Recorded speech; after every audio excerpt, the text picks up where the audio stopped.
And okay. Okay, I'm just gonna wait a minute or two as um everyone checks in or is getting ready to check in and all that sorts. So just bear with me for the next couple minutes as I get everything kind of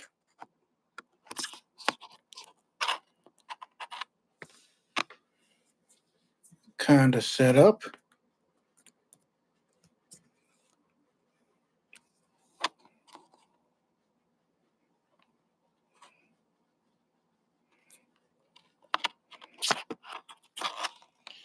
Okay, excuse me for 1 second. Still getting everything kind of set up a little bit. And all that jazz. Having a heck of a time getting this all figured out.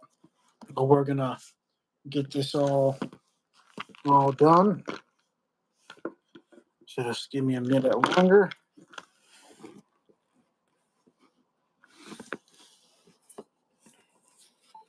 So just excuse the. Okay, I gotta find a better place for this. We got this, y'all. Just trying to find a good place to prop this up to where it still can charge. Hopefully, we can make that work. Um, okay, hopefully, this will work. Excuse the. Oh, gosh, okay, this would be fun. Okay, a lot harder than I thought. Okay, I think we may have a slight uh, answer to this.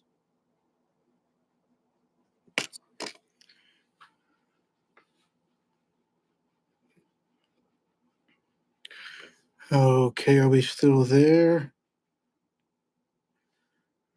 Okay.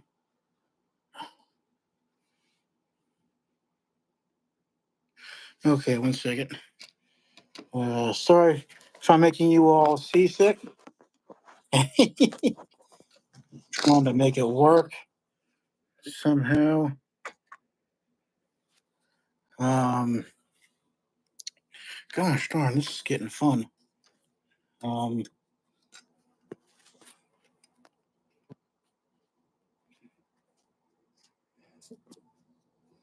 as you can imagine.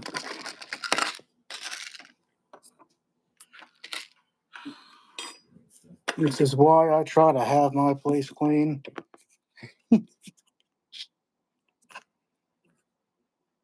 Just a temporary sit for a moment.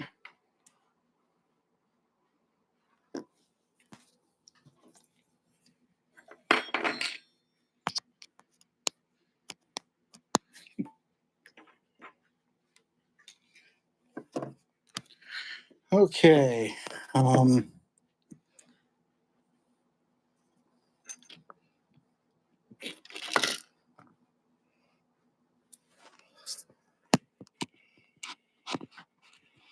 Hopefully this works.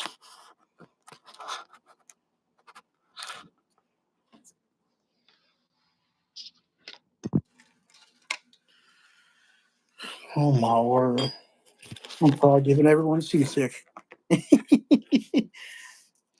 for the for the pun there. Ocean, sea, blah blah blah. Okay. Anyways,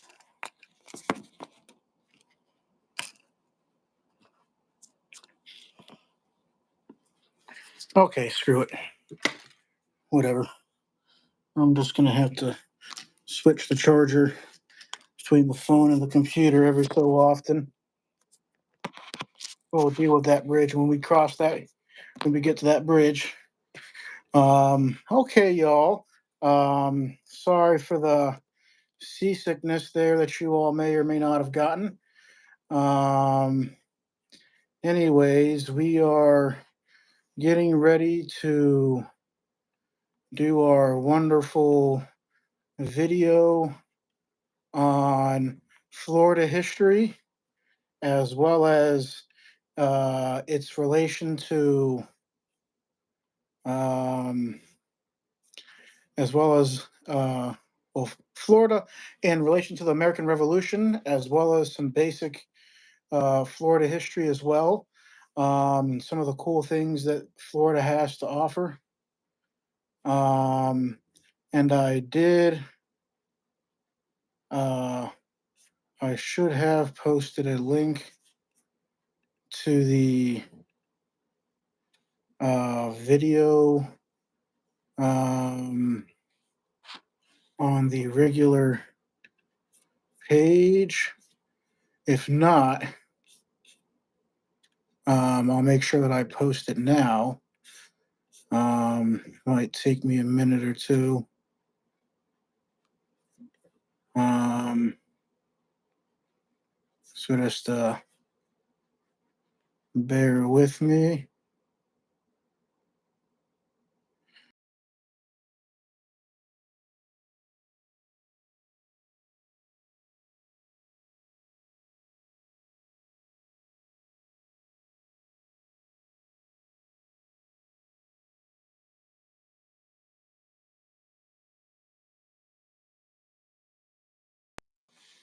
Okay, it should be there now. So just keep a lookout for it. I'm going to get our bearings ready. I'm just getting all my notes together, waiting for a few more people to sign in, as well as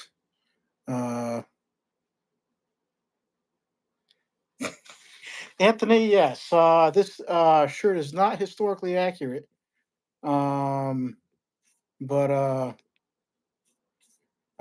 it is a shirt that nonetheless does involve Florida. Um, so I figured that I would wear it. Um, okay, just one more minute. Uh, Gosh, I can't figure this out. Um,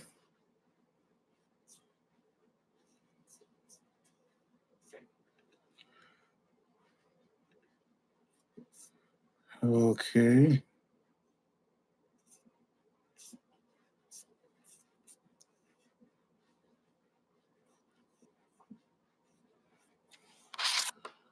That might be why.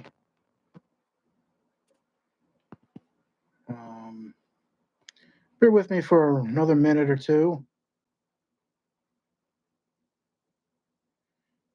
As I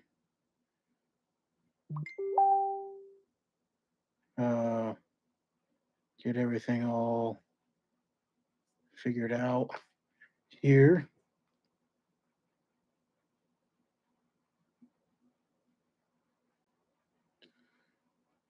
How do I find?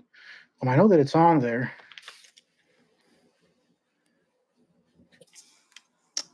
Okay.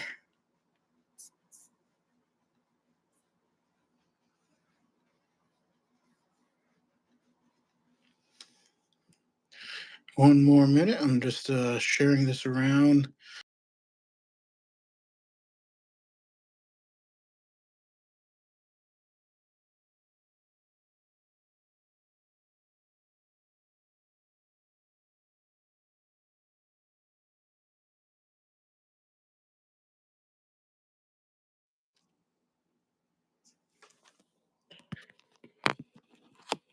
Okay. Oh, okay. Thank you, Miss Holly, for uh, sharing the or liking the link. Um, so that's good. So we got that going. Um, just getting everyone on here, so don't mind the jibber jabber. Um,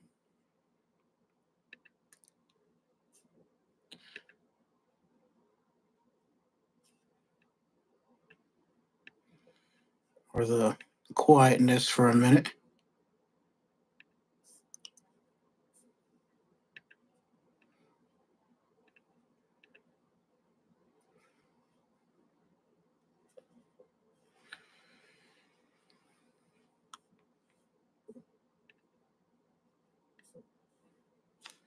So, anyways, um,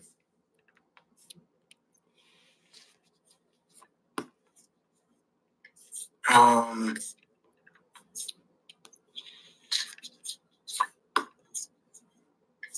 um,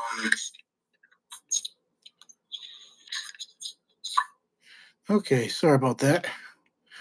Anyways, so I guess to kind of start, let me pull out some of my notes here. Um, getting all that ready again. Uh, this is just so much fun.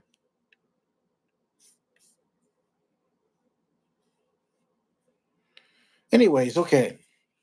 So to get this all underway, so for those that may or may not be familiar with Florida history or Florida in general, Florida has a very, very, very, very vast history, all of which um, I found quite interesting. The history goes all the way from St. Augustine, like 1566, and all the way up to even now. So it spans back. There's even more history before that as well.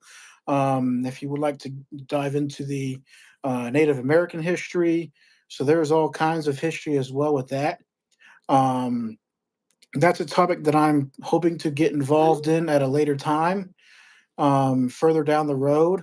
Um, Nonetheless, it is a topic that I do plan to go on, um, which I find to be a really, really interesting topic, by the way, with the Seminoles, the Miccosukee, um, the Ayas.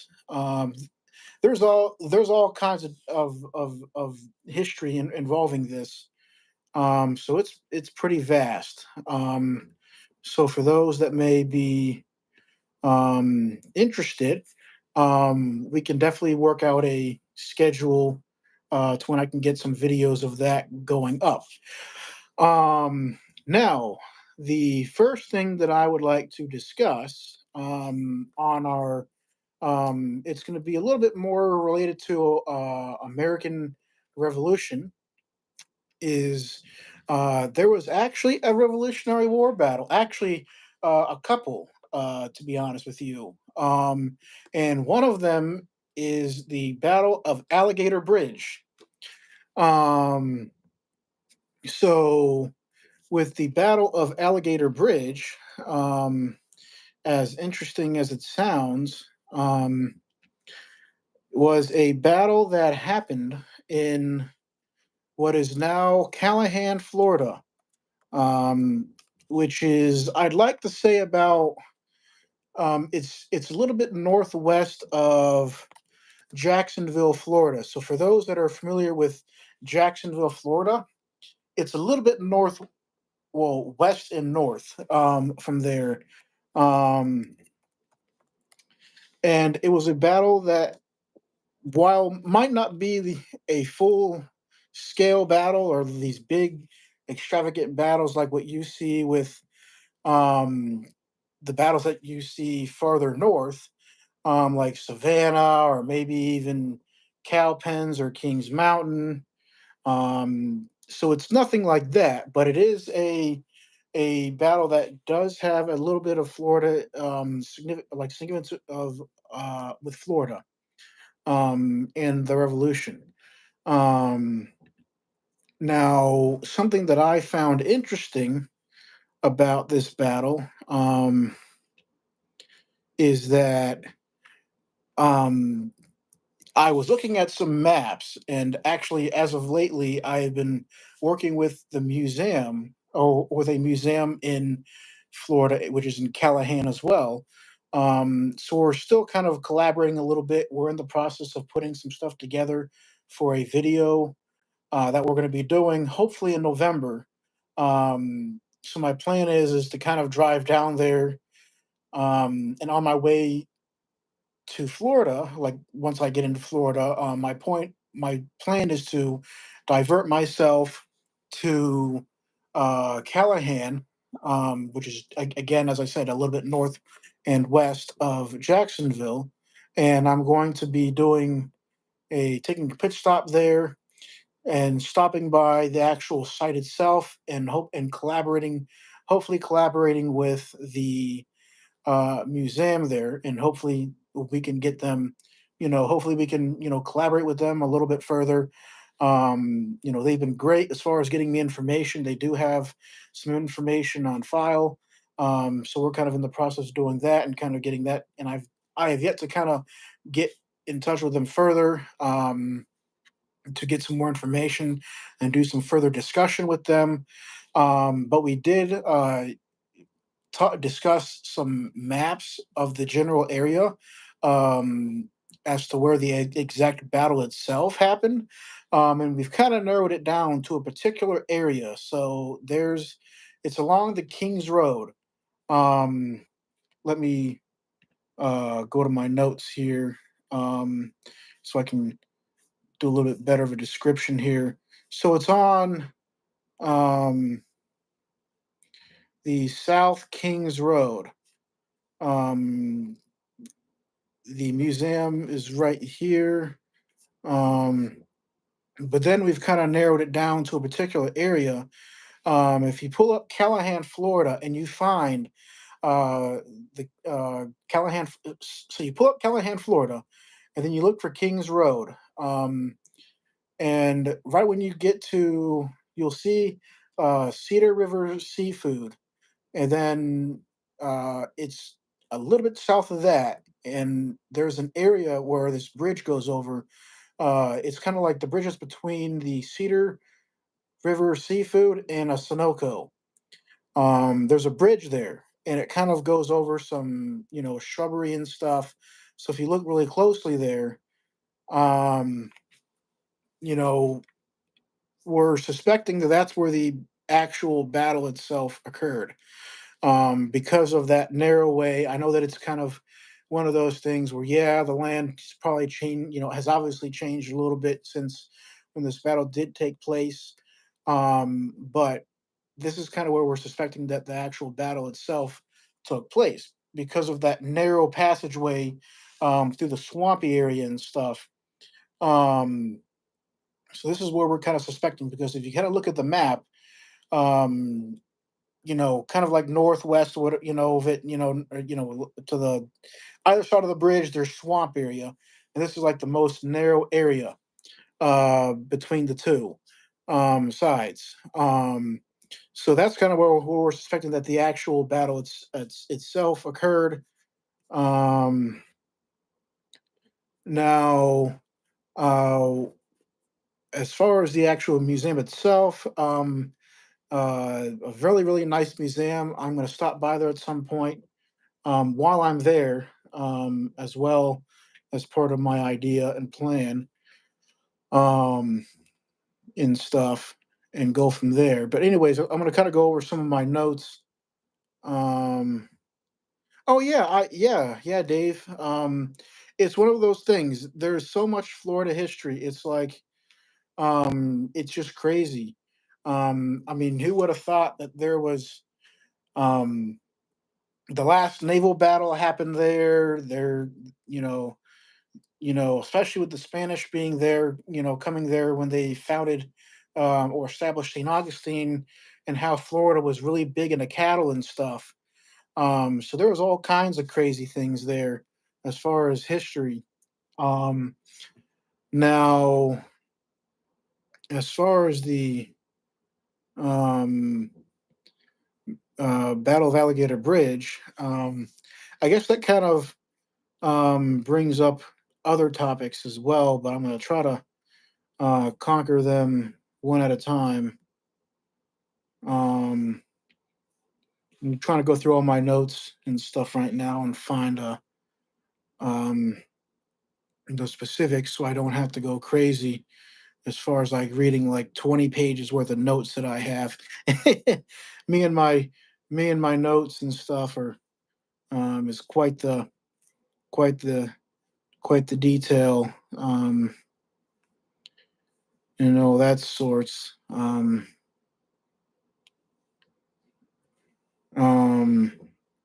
but anyways, I found that it was pretty interesting.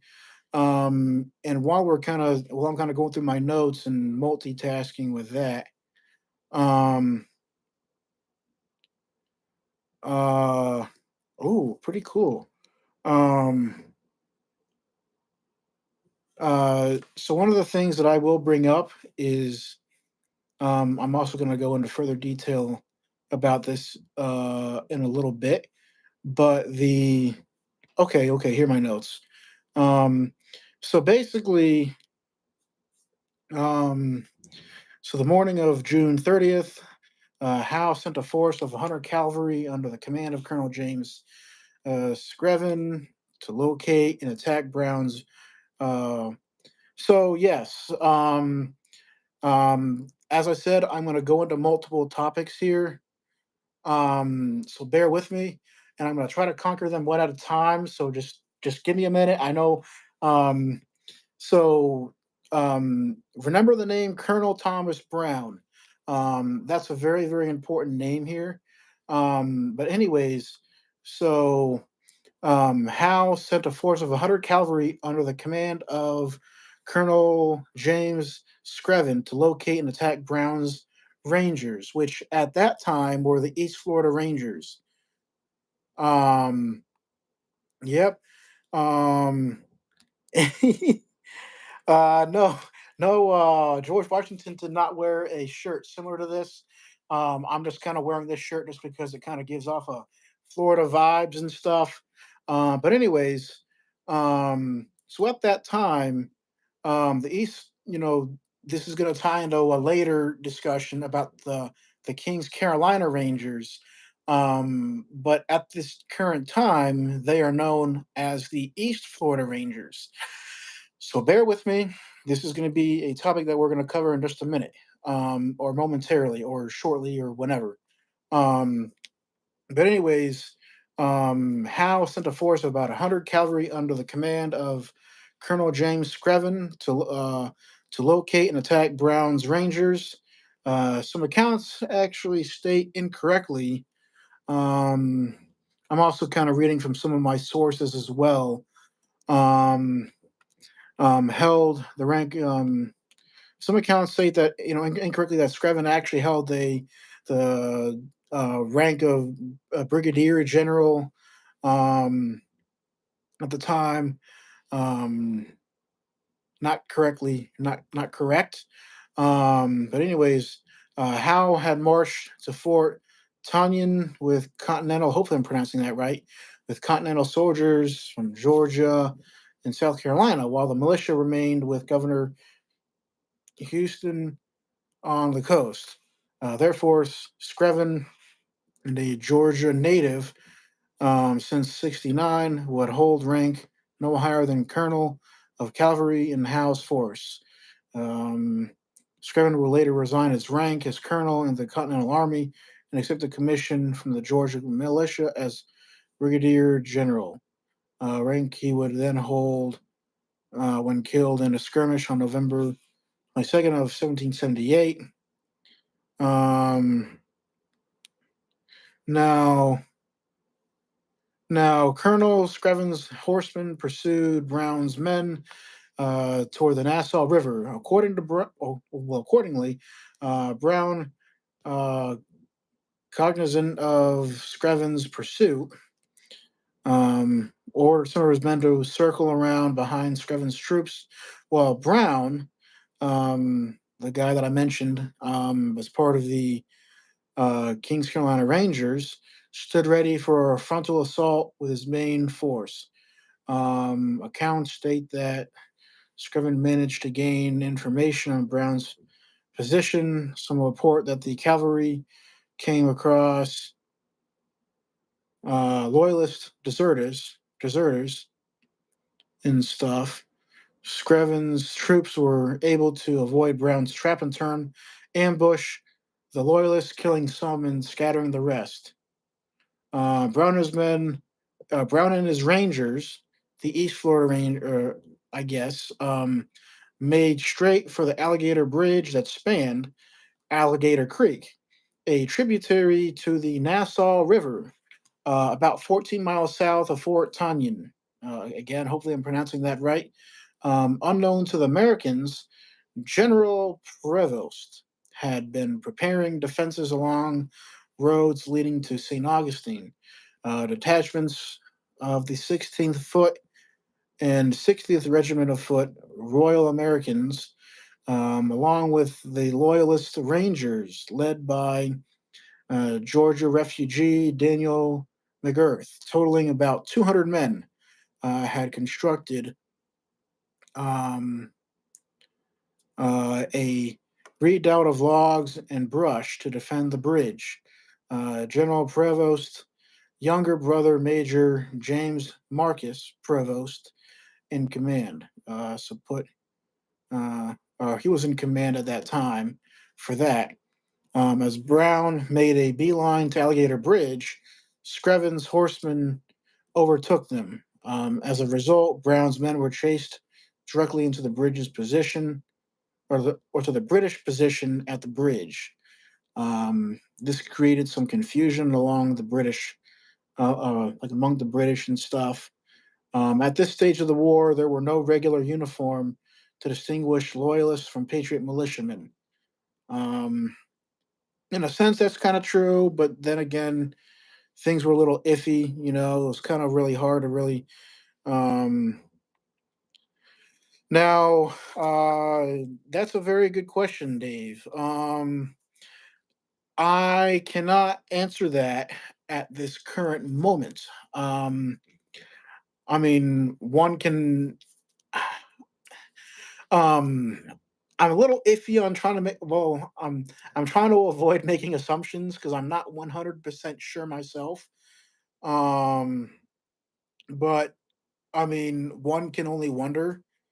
Now, one interesting fact that you might find interesting um, is that the Seminoles did originate from Georgia, some areas in Georgia, and maybe even South Carolina, very, very South Carolina. They were originally known as the Creek, think like the South Creek Indians, um, and stuff. I know that if my buddy Ron and uh, uh, Susie and Alex were on here, they'd probably call me out and say, "You should know this by now that the Seminole Indians originated as the Creeks, um, thing like the South Creeks or something along that line." Um, Native American history is something that I'm going to start trying to get into as well. So it's a topic that I'm not 100% familiar with, but it is a topic that I am going to pursue further. But anyways, um, so too, Southern Continental troops were dressed similar to the militia counterparts. So it was kind of a little hard at the time in some cases, especially considering it is Florida. Um, but anyways, at first the regulars thought that the mass of men pouring down the road towards them were Brown's men. When it became apparent to those in the rear were firing upon those beating towards the British line, Prevost's regulars quickly took up positions and began firing. So, as you can imagine, between all the confusion and the firing, the uniforms, and all that sorts, it's as you can imagine, it was kind of a interesting situation. But anyways, Brown's men came up behind. some of the British regular troops, but then quickly took advantage of the Americans' sudden halt. While battle lines formed, um, yes, so basically, pretty much a firefight ensued between Screven's cavalry and Prevost's regulars. Um, Brown and his rangers slipped off of the woods to come at the Americans from the flank. Men on both sides began to go down, and Screven was wounded in this exchange, and a group of Patriot horsemen narrowly escaped being trapped. Then outnumbered, and so basically they were outnumbered at that point, and in fear of further flanking attacks, Screven ordered a retreat, escaping with most of his men. The Americans suffered 9 killed, while the British reported 5 deaths. Of the wounded, a number of American captives. Yeah, so there was no mention of American captives at that time. There was no mention. The next day, July 1st, Prevost's forces filtered north towards Fort Tunyon. They surprised a detachment of American troops repairing a bridge.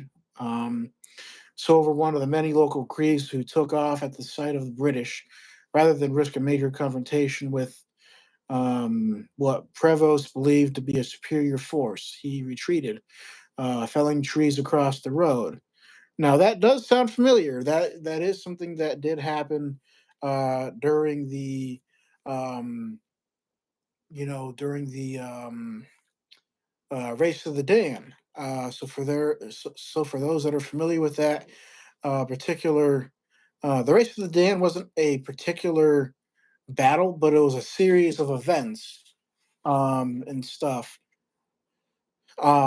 that took place during 1780, 1781, during the Race of the Dan. So, for those that are familiar with that, there were some tactics to kind of slow down the British, one of which, some of which did work, and, as far as the tactics go, um, but it wasn't something that they couldn't handle.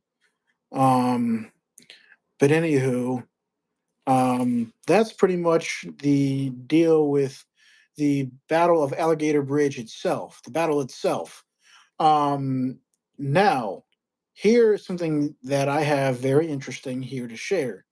Now, a couple of my friends, Ron Melton, as well as Alex Secreta, they are two people that have, over the past year, maybe a little more, give or take, have created a unit called the Kings Carolina Rangers.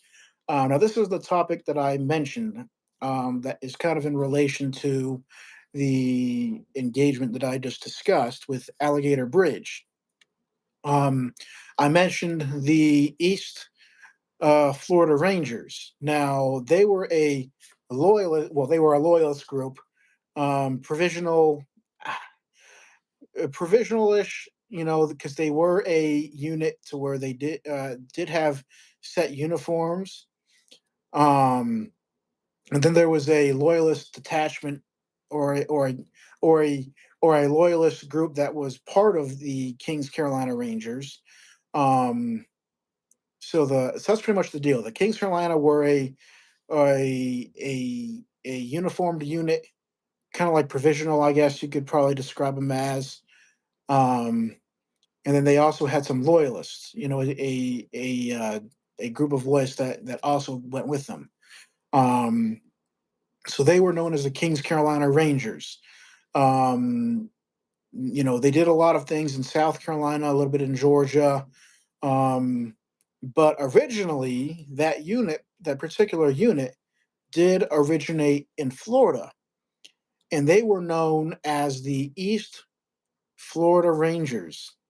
Now, get this: East Florida at that time, there was like, I like to say it's like, now correct me if I'm wrong. I want someone to call me out on this, but um the East Florida was in British control at that time. For like I'd like to say like a 20-year period, approximately. Um So that's kind of where they operated or they originated from, and they were originally called the East Florida Rangers. And then there was a time in which they then proceeded to move, kind of like go north into Georgia and a little bit into South Carolina, in Augusta, Georgia, and North Augusta, South Carolina. And so, for those that are familiar with North Augusta, Florida, no, I'm sorry, North Augusta, South Carolina, if you look across the river, you will then see regular Augusta, Georgia. So North Augusta and regular Augusta are like across the river from each other. I've been in both places. Um, so basically, they were in places like Savannah and all that source, and that unit itself was known for to be an interesting group, as putting it lightly. Um, there was some evidence of them stealing cattle. So as you could probably imagine, that was uh, probably not one of their finer moments.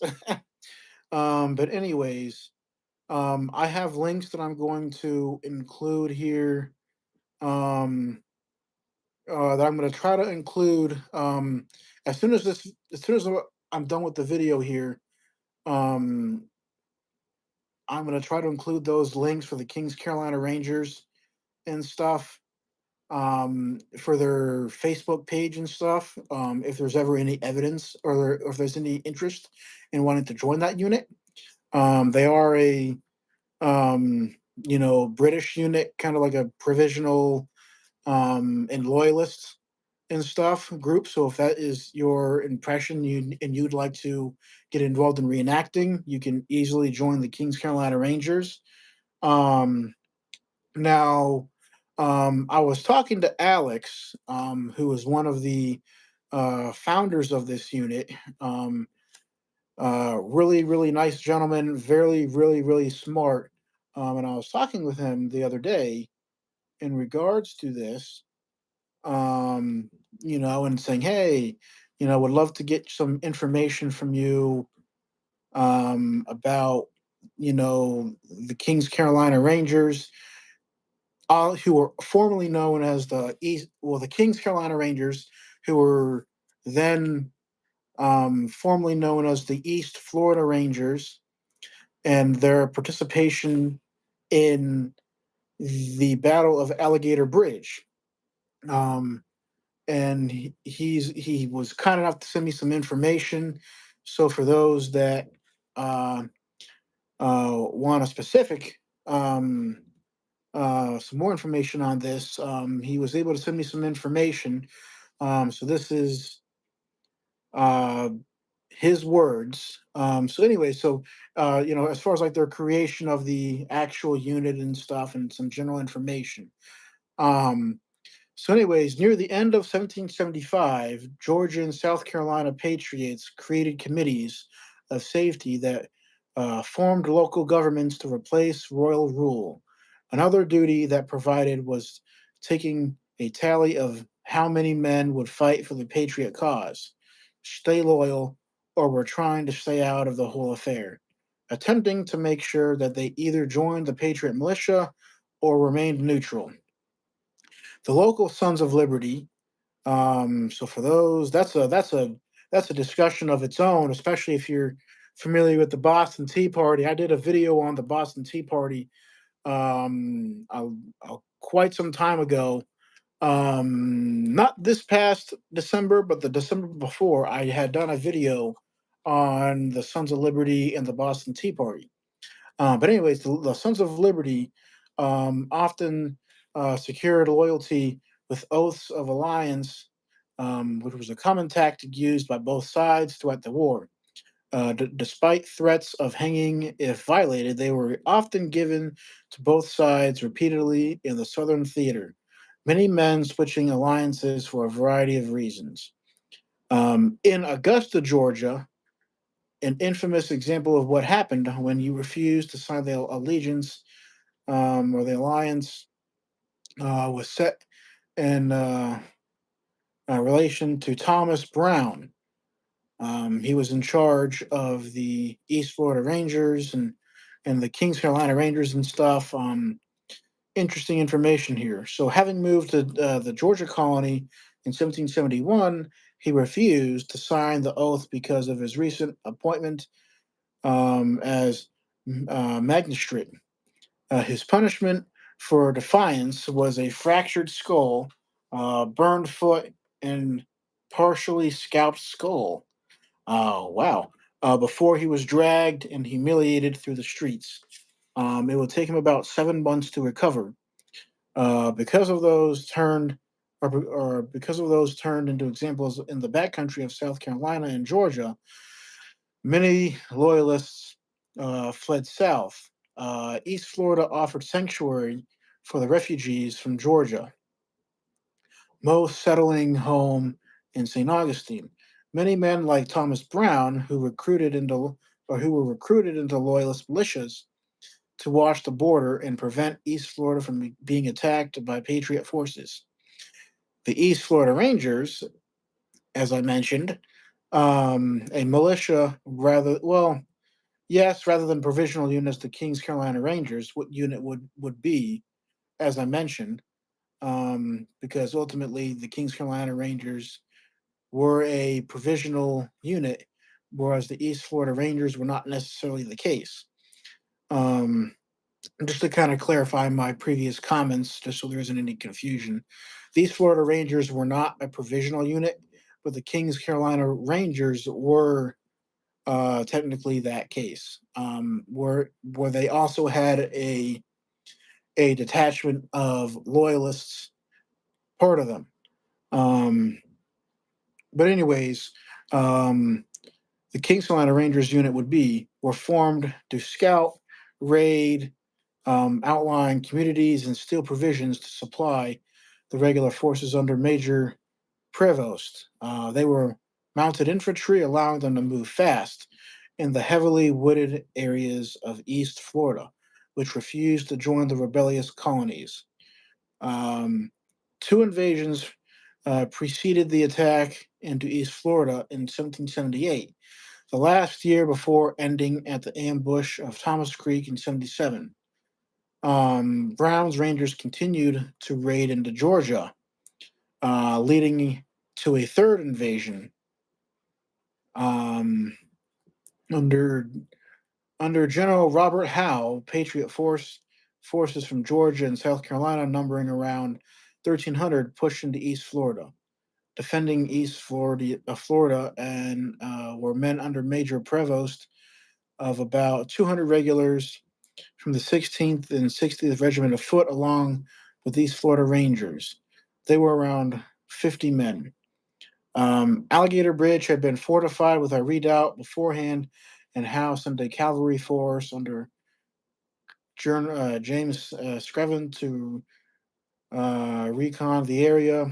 Um, Lieutenant Colonel Braun prepared to flank the unit, but was betrayed by deserters and ambushed, forcing the Rangers to retreat. They ran directly towards the Alligator Bridge and the redoubt. However, since they were a militia unit, most of the men running and those pursuing were in civilian garb. Confusing the regulars. Sorry, was that Al Manso a little bit ago? Still talking about regulators. But anyways, confused the regulars at the bridge refrained from firing for a few moments. Once it became clear who was who, um, because one side was running and the other firing into the fleeing enemy, the regulars opened fire. The East Florida Rangers circled around the regulars to reform. Thomas Brown, who was in charge of his little unit and stuff or whatever, then moving his men to succeed at his earlier attempt to outflank Screven.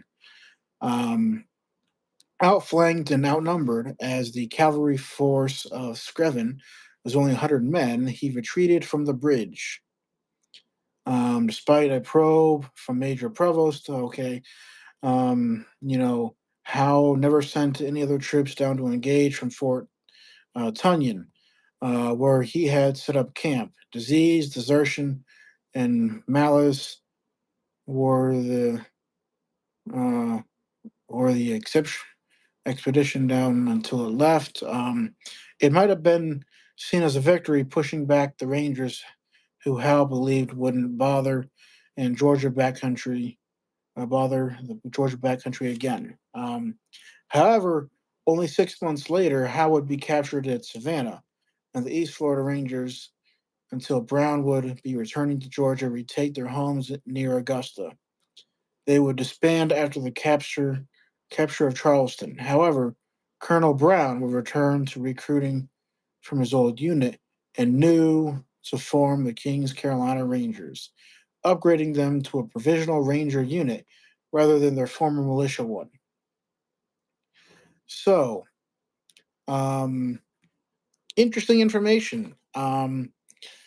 So that's kind of the King's Carolina Rangers connection to the East Florida Rangers, who in turn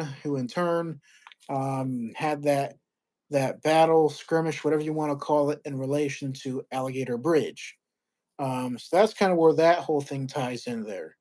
Um, so I found that pretty fascinating, in my opinion. Um, so pretty much a shout out to the Kings Carolina Rangers. Again, I'm going to include the Facebook page to them in the comments after the video. Um, and also, I'm going to put it into the description as well. Probably the description of the video. That's the plan. But anywho, so now something interesting as well that I found pretty fascinating as well. Kind of proceeding down the level of topics. And if you all have any questions, please ask away, and I will do my best to answer questions. Um, basically, today for this video, I am looking to cover a number of topics in regards to Florida history. Um, now, pretty much like things like the last naval battle, the 1715 Spanish fleet, to where there was treasure, kind of where the Treasure Coast got its name. The Kissimmee Island Cattle Company, Gilbert's Bar, the Tuckahoe Mansion, the Intercoastal Waterway, the Wendover people, and other miscellaneous topics.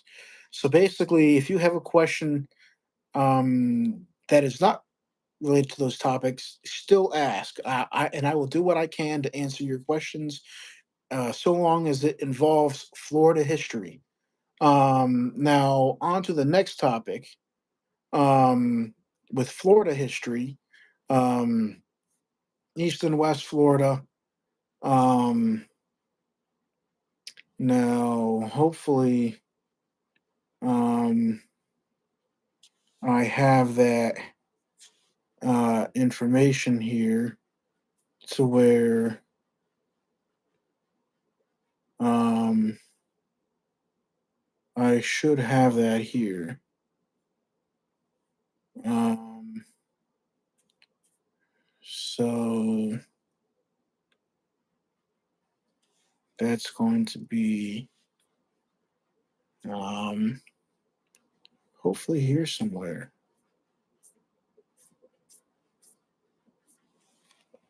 Don't mind reach.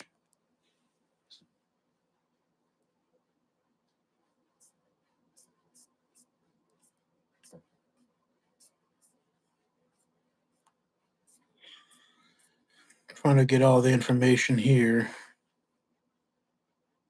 Oh, okay.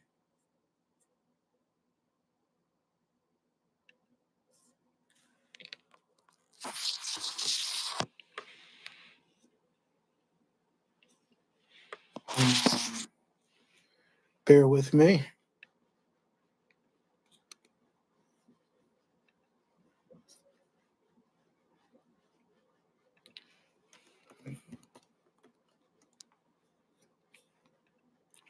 Okay. Yep. So basically, right here. Um, so who has heard of the book called Southern Gambit? It is a book, which, by the way, it's one of the many books that are out that talk about the American Revolution.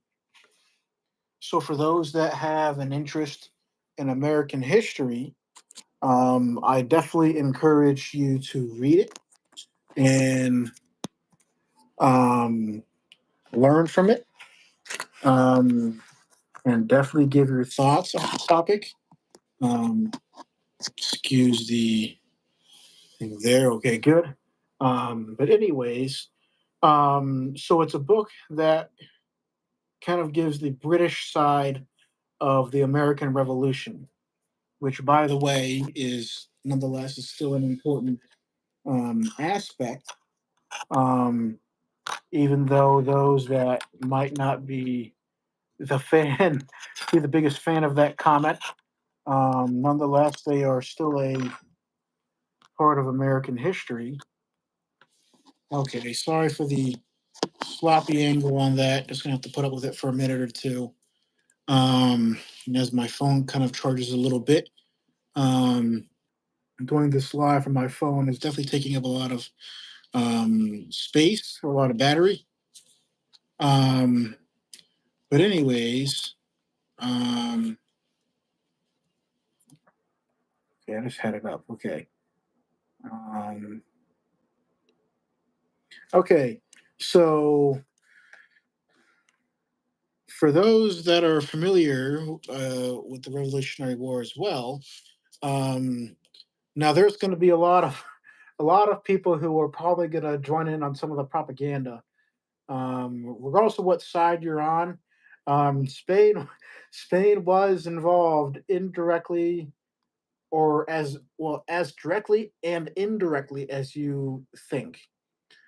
This is where it gets interesting. Now, there's going to be people that say, "Oh, the Spanish won the American Revolution for the Patriots," or this and that. Um, so don't get on your high horse quite yet. That isn't necessarily the case. um, Even the French did were more involved, um, in a sense. I mean, yes, the Spanish were involved in the American Revolution, um, but the but the but they were involved in their own way. Let me just put it that way: the Spanish were involved in their own way. Um, anyways, um, now I'm going to read an excerpt from that particular book, Southern Gambit. So by no means do I own this information here. I do not own it. It's from a book. Um, so don't come after me. Not my information, not my words. Um, this is from this book called Southern Gambit. A perhaps less understood aspect of the Southern campaign, though certainly, hello, Anthony, um, of the Southern campaign, though certainly one that complicated Crown efforts, the British, to pacify the South, lay even further south in West Florida. Spain entered the fray in 1779 as a traditional Bourbon ally. The Spanish had no real interest in Florida or, well, in America independence. They simply wanted back, Florida, and their stuff. Possessions lost in the several Anglo-French Spanish conflicts over the previous nearly 2 centuries, including Jamaica, uh, Gibraltar, and some of the Floridas and stuff. So for those that want to research the British and Spanish efforts outside of the 13 colonies in America, you can. Um, I personally will not go too far into it, but anyways, in 1780 and 81, the 1780 and 1781, the Spanish operating out of New Orleans and Havana uh, under Governor General Don Bernardo de Galvez. Here we go again. There's people going on saying the Spanish won the revolution. Um, Executed one of the most successful operations in their military history. Galvez captured British posts throughout the Mississippi River region, and most importantly, on March 1781, besieged and captured Pensacola, the capital of West Florida. Spanish actions therefore created not only a two-front war for Cornwallis in the Carolinas, but also drew off thousands of troops who might have made a substantial difference in the operations in North and South Carolina. Okay, here we go again. They're going to go on and say Spanish won the revolution. Not the case, guys. Not the case. Calm down. Um, um, so, with Spain now actively involved, the British strategic situation altered dramatically. With East and West Florida solidly loyalist, troops based in St. Augustine represented an uh, existential threat to Georgia and South Carolina. Following rebel victories in 1775 and 76, whereby patriot governments took control of local governments in both Carolinas and in Georgia. Thousands of loyalists fled south into the Floridas uh, for refuge. Royal Governor Tunyon created a potent raiding force from among those refugees, including Thomas Brown. Oh, yeah, okay, that name sounds familiar. Now there's a connection building here. Who played a large role in the Southern campaign. Tunyon appointed Burntfoot Brown as colonel and commander of a loyalist um, partisan force known as the King's Carolina Rangers. Oh, okay. Or more known as Browns, also known as as Browns Florida Rangers, East Florida Rangers, Browns Florida Rangers. Ultimately, ended up being known as the Kings Carolina Rangers, as mentioned. Eventually, the unit became more formalized as the East Florida Rangers and conducted operations throughout Florida, Georgia, and occasionally South Carolina. Throughout the years prior to the Crown's invasion and capture of Savannah and Augusta, Brown and the Rangers conducted raids against southern Georgia. Cattle thievery, as I mentioned, represented their primary activity for East Florida. Could not feed itself without imports. The Georgia Patriot government had prohibited um, the Georgia Patriot government had prohibited food exports to St. Augustine, but the unit tended to agitate uh, Augustine Provost, military commander in Bast, Florida, due to their unwillingness to cooperate with regular army authorities. The major general threatened to cut off all military aid to the Florida loyalists unless their rangers cooperated under his command. The governor pointed out that as colonial militia, Brown's unit remained strictly under his control. By 1779, the dispute ended when the East Florida Rangers came into the American establishment and thus under the command and control of regular military authorities. Kings Carolina Rangers. I guess.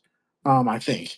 Um, in in West Florida, under Royal Governor Peter Chester, the West Florida Royal Foresters operated despite their troubles with militia experienced by British authorities. Patriot militia military officers had even greater difficulties. Patriot militia attempts to invade Florida uh, to eliminate the irritating loyalists. Uh, Partisans failed several times throughout the 76 and 78, throughout 76 through 78.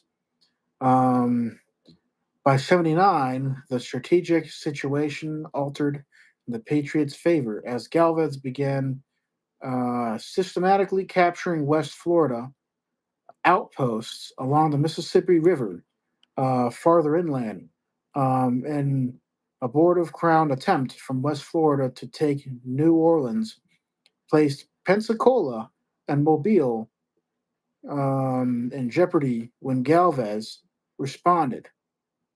Despite Major General John Campbell's best efforts, the failure of Commodore Sir Peter Parker, commanding the West Indies squadron out of Jamaica, to provide naval support and expedition for fear of French and Spanish attacks in the Caribbean, doomed to attempt, Campbell pleaded with British authorities for assistance. Little came from his efforts. Um, with the failure to take New Orleans, Baton Rouge in 1779, and Mobile in 1780 soon fell to Galvez. Pensacola followed in 1781, May of 1781. The royal governor of Jamaica, who shouldered the military responsibility for Pensacola, attempted to save the city following the loss of Mobile, less than 50 miles away from the capital. A hurricane in 1780 delayed Galvez, who was determined to strike as soon as possible. Commanding an amphibious force from New Orleans and and New Orleans and Havana. He landed in Santa Rose Island, just off of um, Escambia Bay in 1781, attempting to save Pensacola from bombardment. Um, Campbell withdrew his forces to Fort George.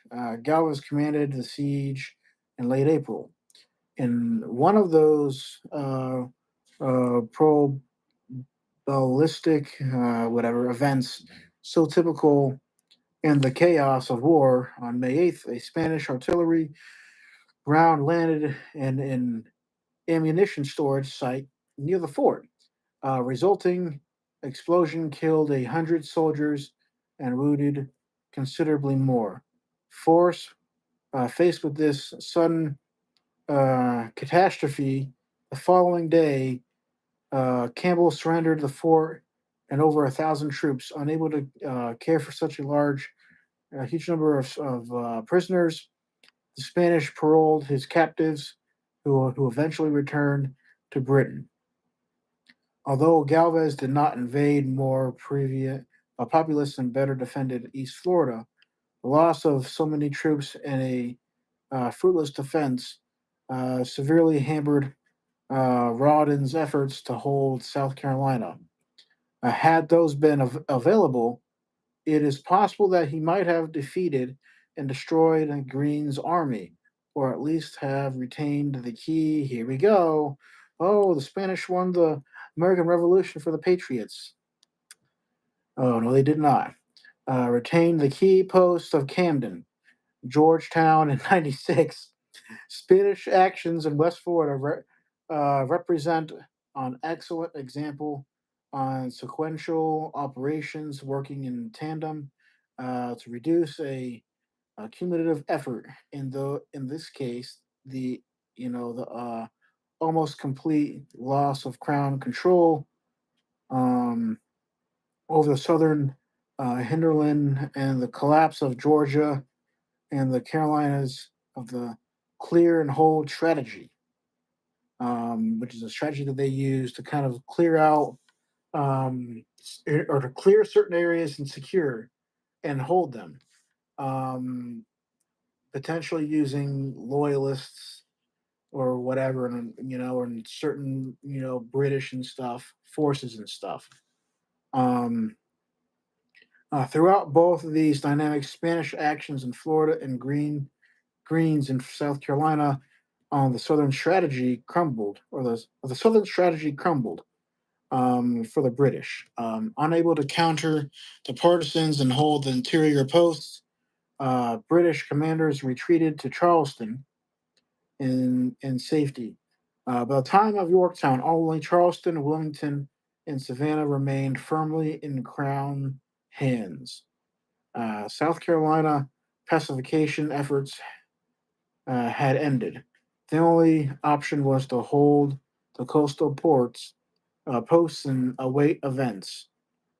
In Florida, the empire crumbled further with the loss of West Florida. Both campaigns had cost thousands of British and Loyalist casualties. Had Cornwallis operating in the Carolinas and Virginia been able to use those troops, the Yorktown surrender might never have happened. Um, so I found that pretty interesting. Who would have thought? Um, so with that being said, um, interesting topic. Um, so now that's that. Now let's go on to the. Anyone have any questions yet, or so far? Would love to uh, answer as many as I can for those that may have them on the topic so far. Would love to be able to answer them. I'm trying to go through the comments now. Um, I'm still laughing at that comment, Anthony. Yes, this shirt is historically accurate if you want to be a fib. um, so basically, um, uh, so the next topic. Um, Now, it was a topic that I had touched on just for a half second. I lightly mentioned it. Um, it's the last naval battle in Florida, or the last naval battle of the American Revolution. Um, Let me pull up my notes for this.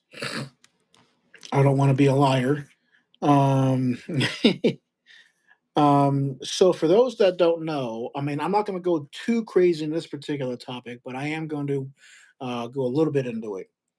Um, so for those that may or may not know, the there was a naval battle that happened right off the coast of Florida.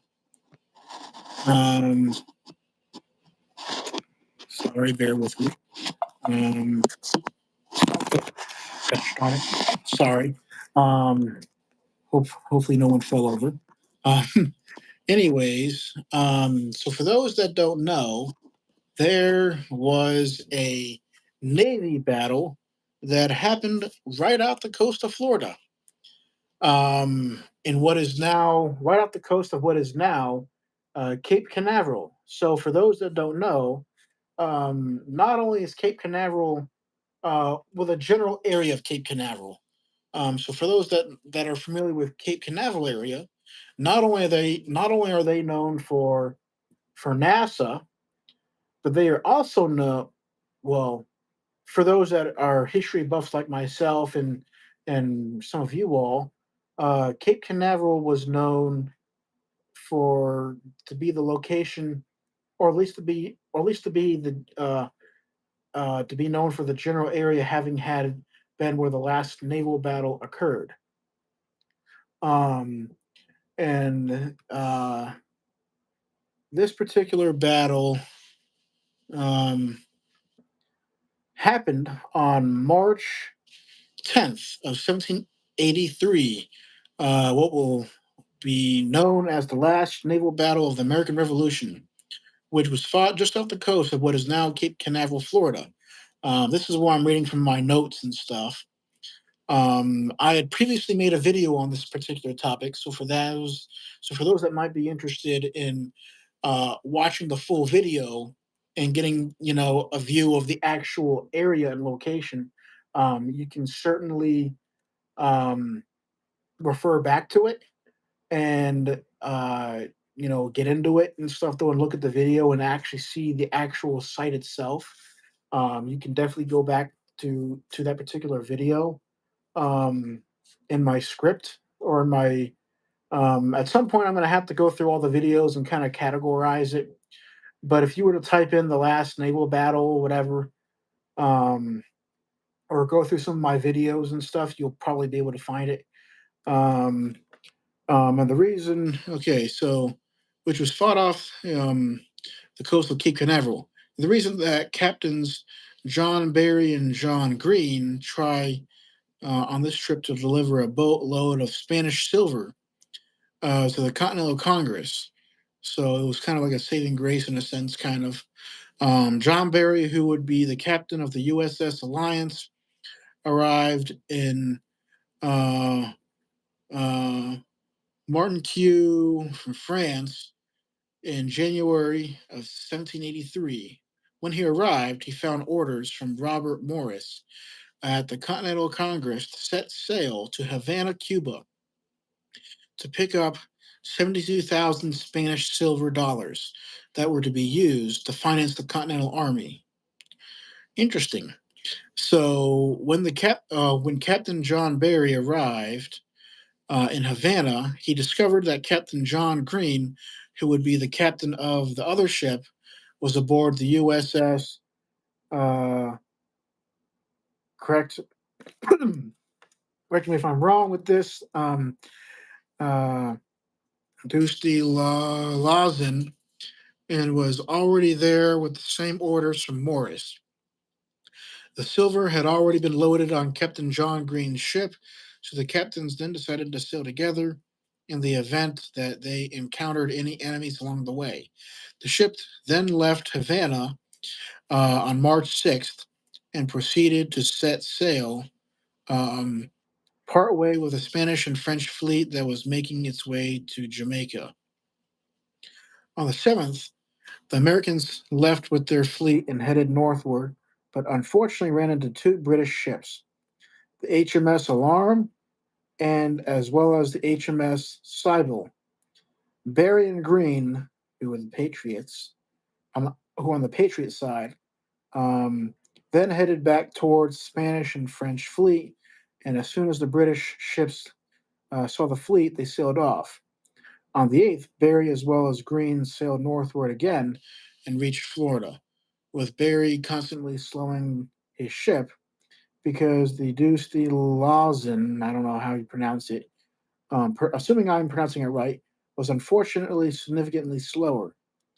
On the 9th, the two agreed to transfer much of the money to the Alliance because of the fact that the Deuce de Lawson's slow speed made it susceptible to being captured by the British ships that were patrolling the general area.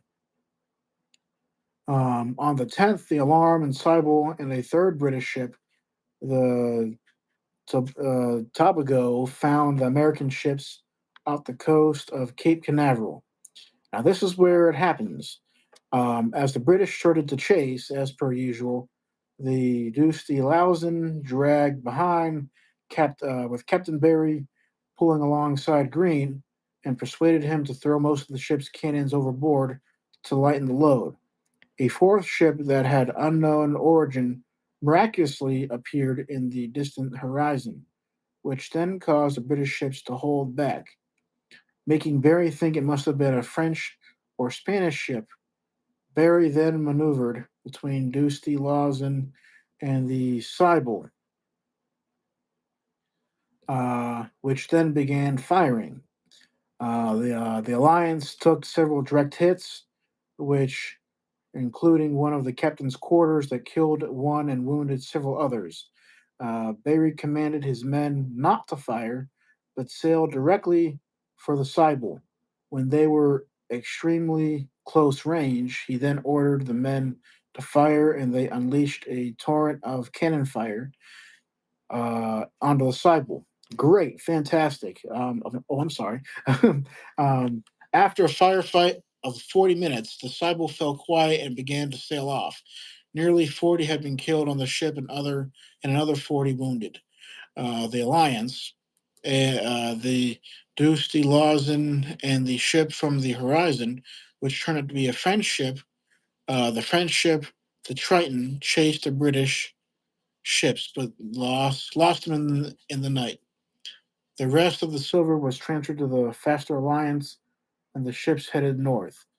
The Deuce de Lawson was able to travel up the Delaware to Philadelphia on the 18th, and the Alliance made it to Newport, Rhode Island on the 20th. Only a few days later, word arrived that the Treaty of Paris had been signed on February 3rd, bringing the American Revolution to a close and making this engagement the last naval battle of the Revolution. So interesting, right? Um, so that was the last naval battle that occurred during the American Revolution. Um, Again, another interesting topic. So that I find interesting. So that was that. Um, there.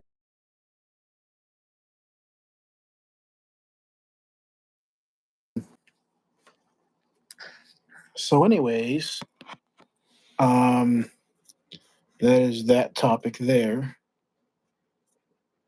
Um, so, any questions so far?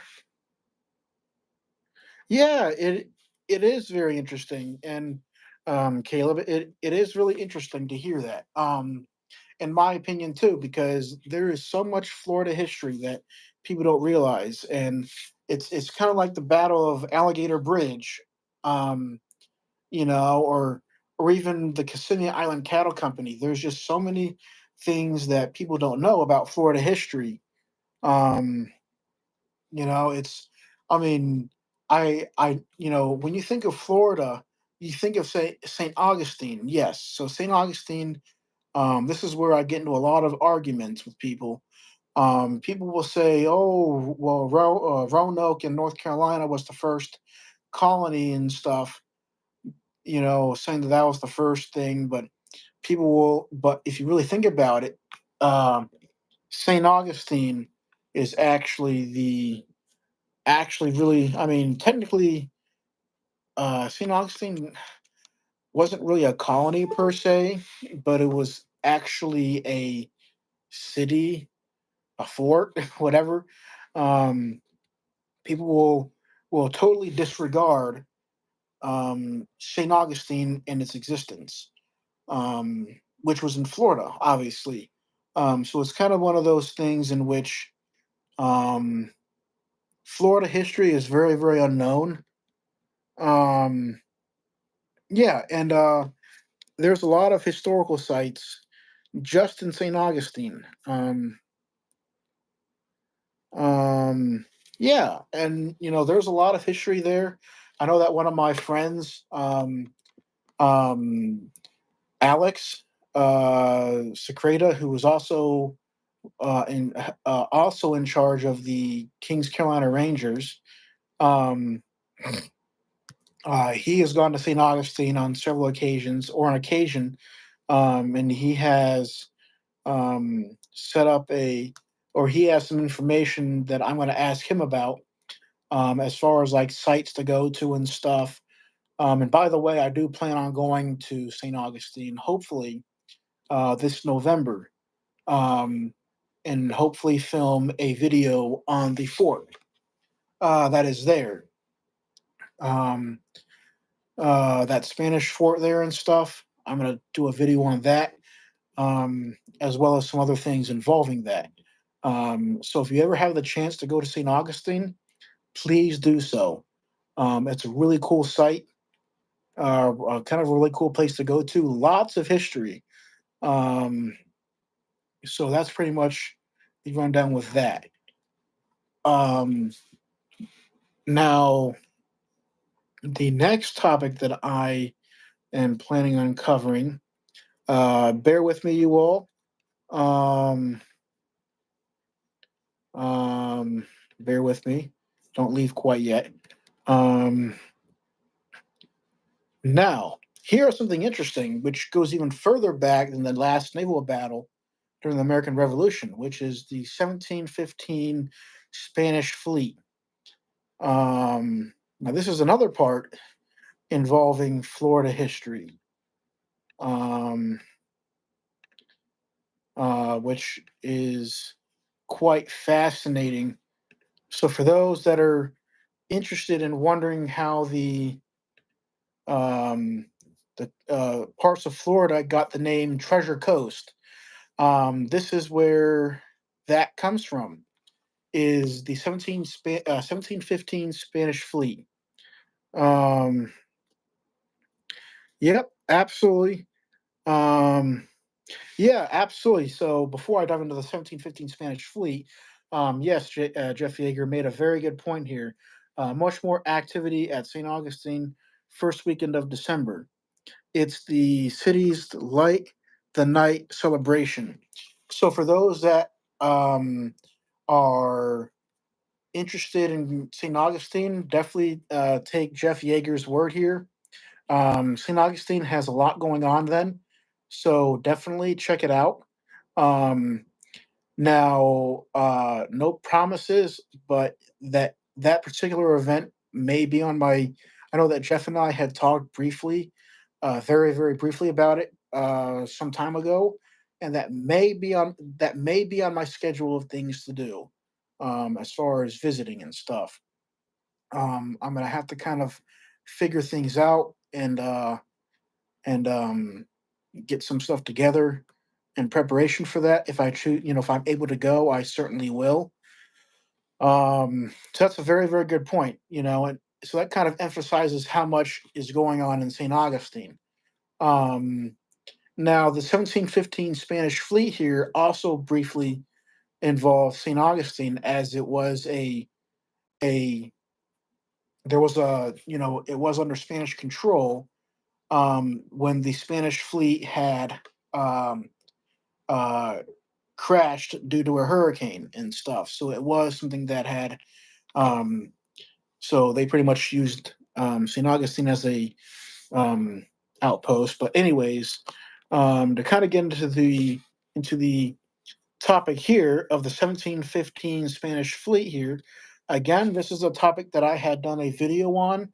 So for those that have an interest in watching the video again, I actually do the this particular video 100% on site of where, like, the general, like that stretch of beach and stuff, which is right off the coast of Florida, um, and south of Melbourne, Sebastian, Grant, Vero Beach, and even a little bit further south, even. So it's a pretty vast area in which these boats crashed, and the gold was lost, and there's actually this is where it gets really good, and I'm going to go into detail in just a minute. But there's actually this really fantastic. There's actually two museums in Brevard County, Florida. That if you ever have the chance, it's in so kind of a reference as to where Brevard County is. It's on the coast of Florida, the east coast of Florida, um, the east coast side. So if you think of Melbourne, Florida, um, uh, Vero Beach um, area. So that's kind of where the coast, the particular general area.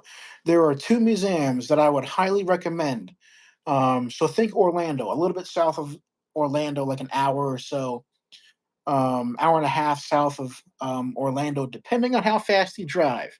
I drive pretty slow, so and it might take you a little bit quicker for those that might be your average speed drivers or your faster ones at that.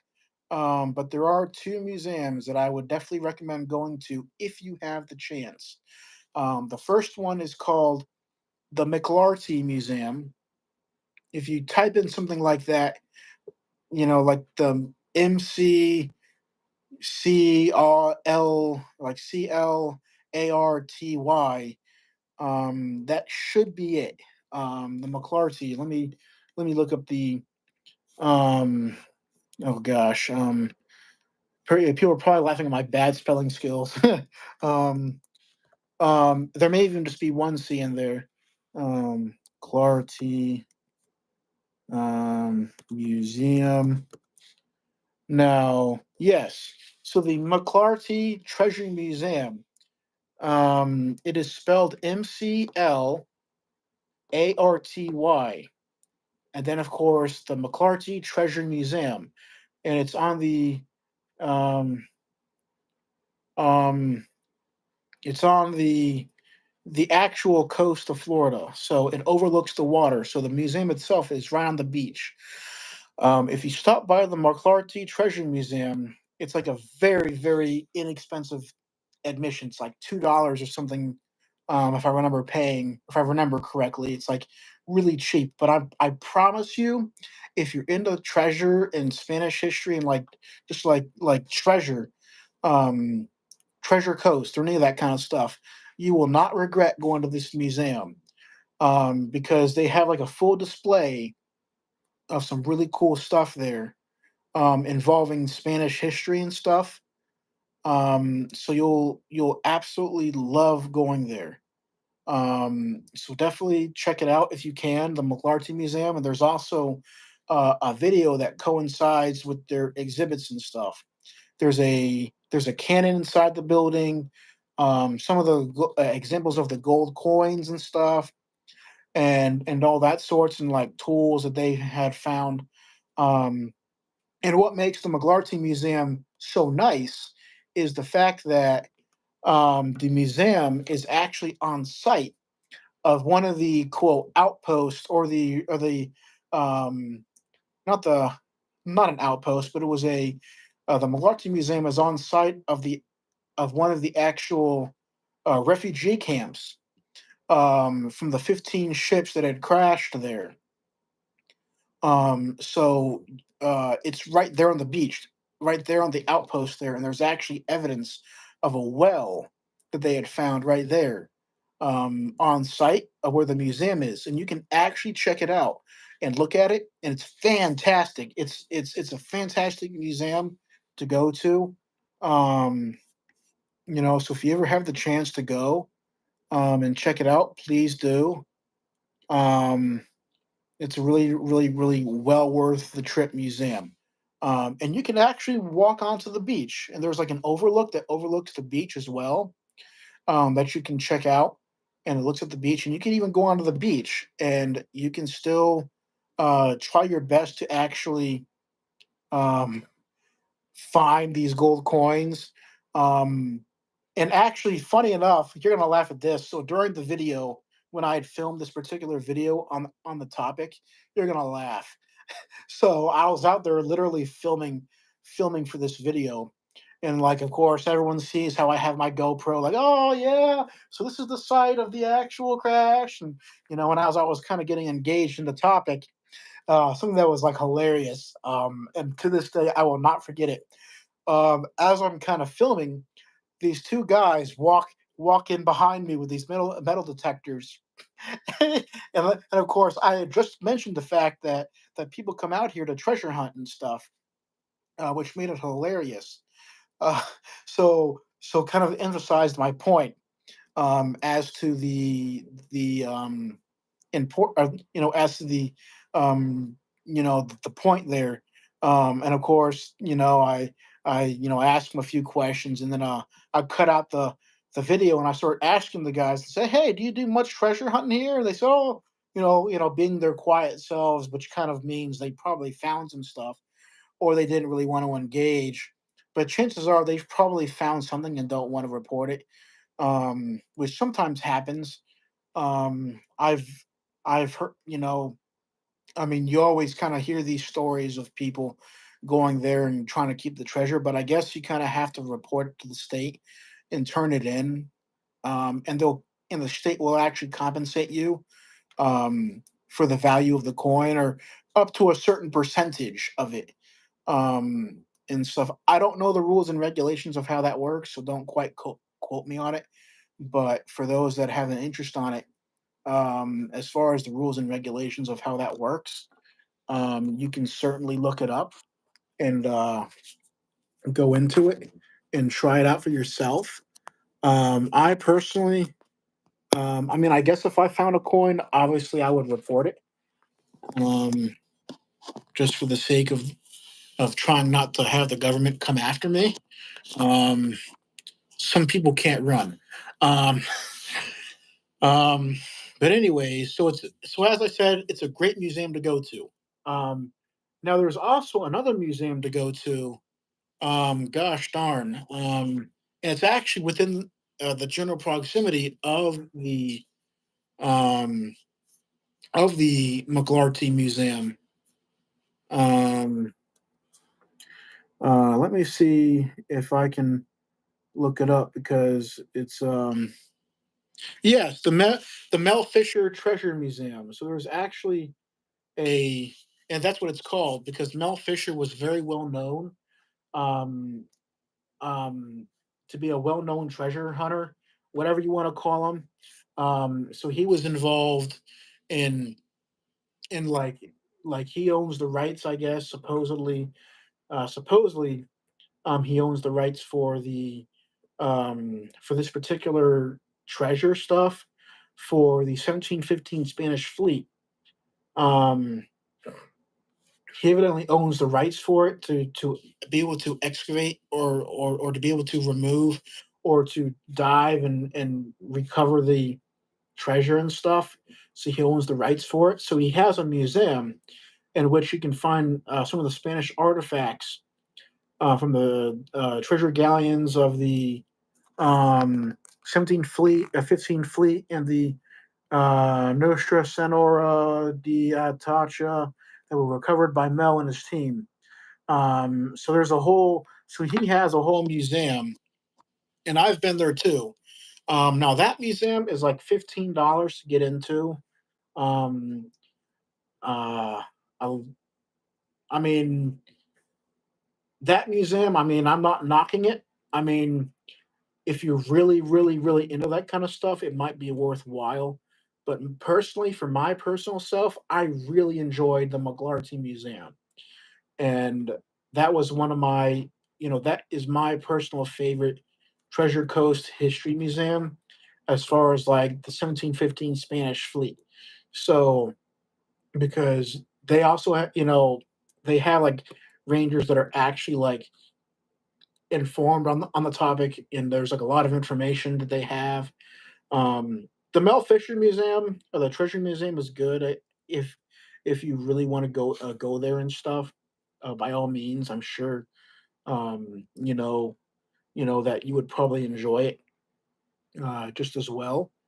Um, for those that might be interested, by all means, go to the um, Mel Fisher Treasure Museum or whatever.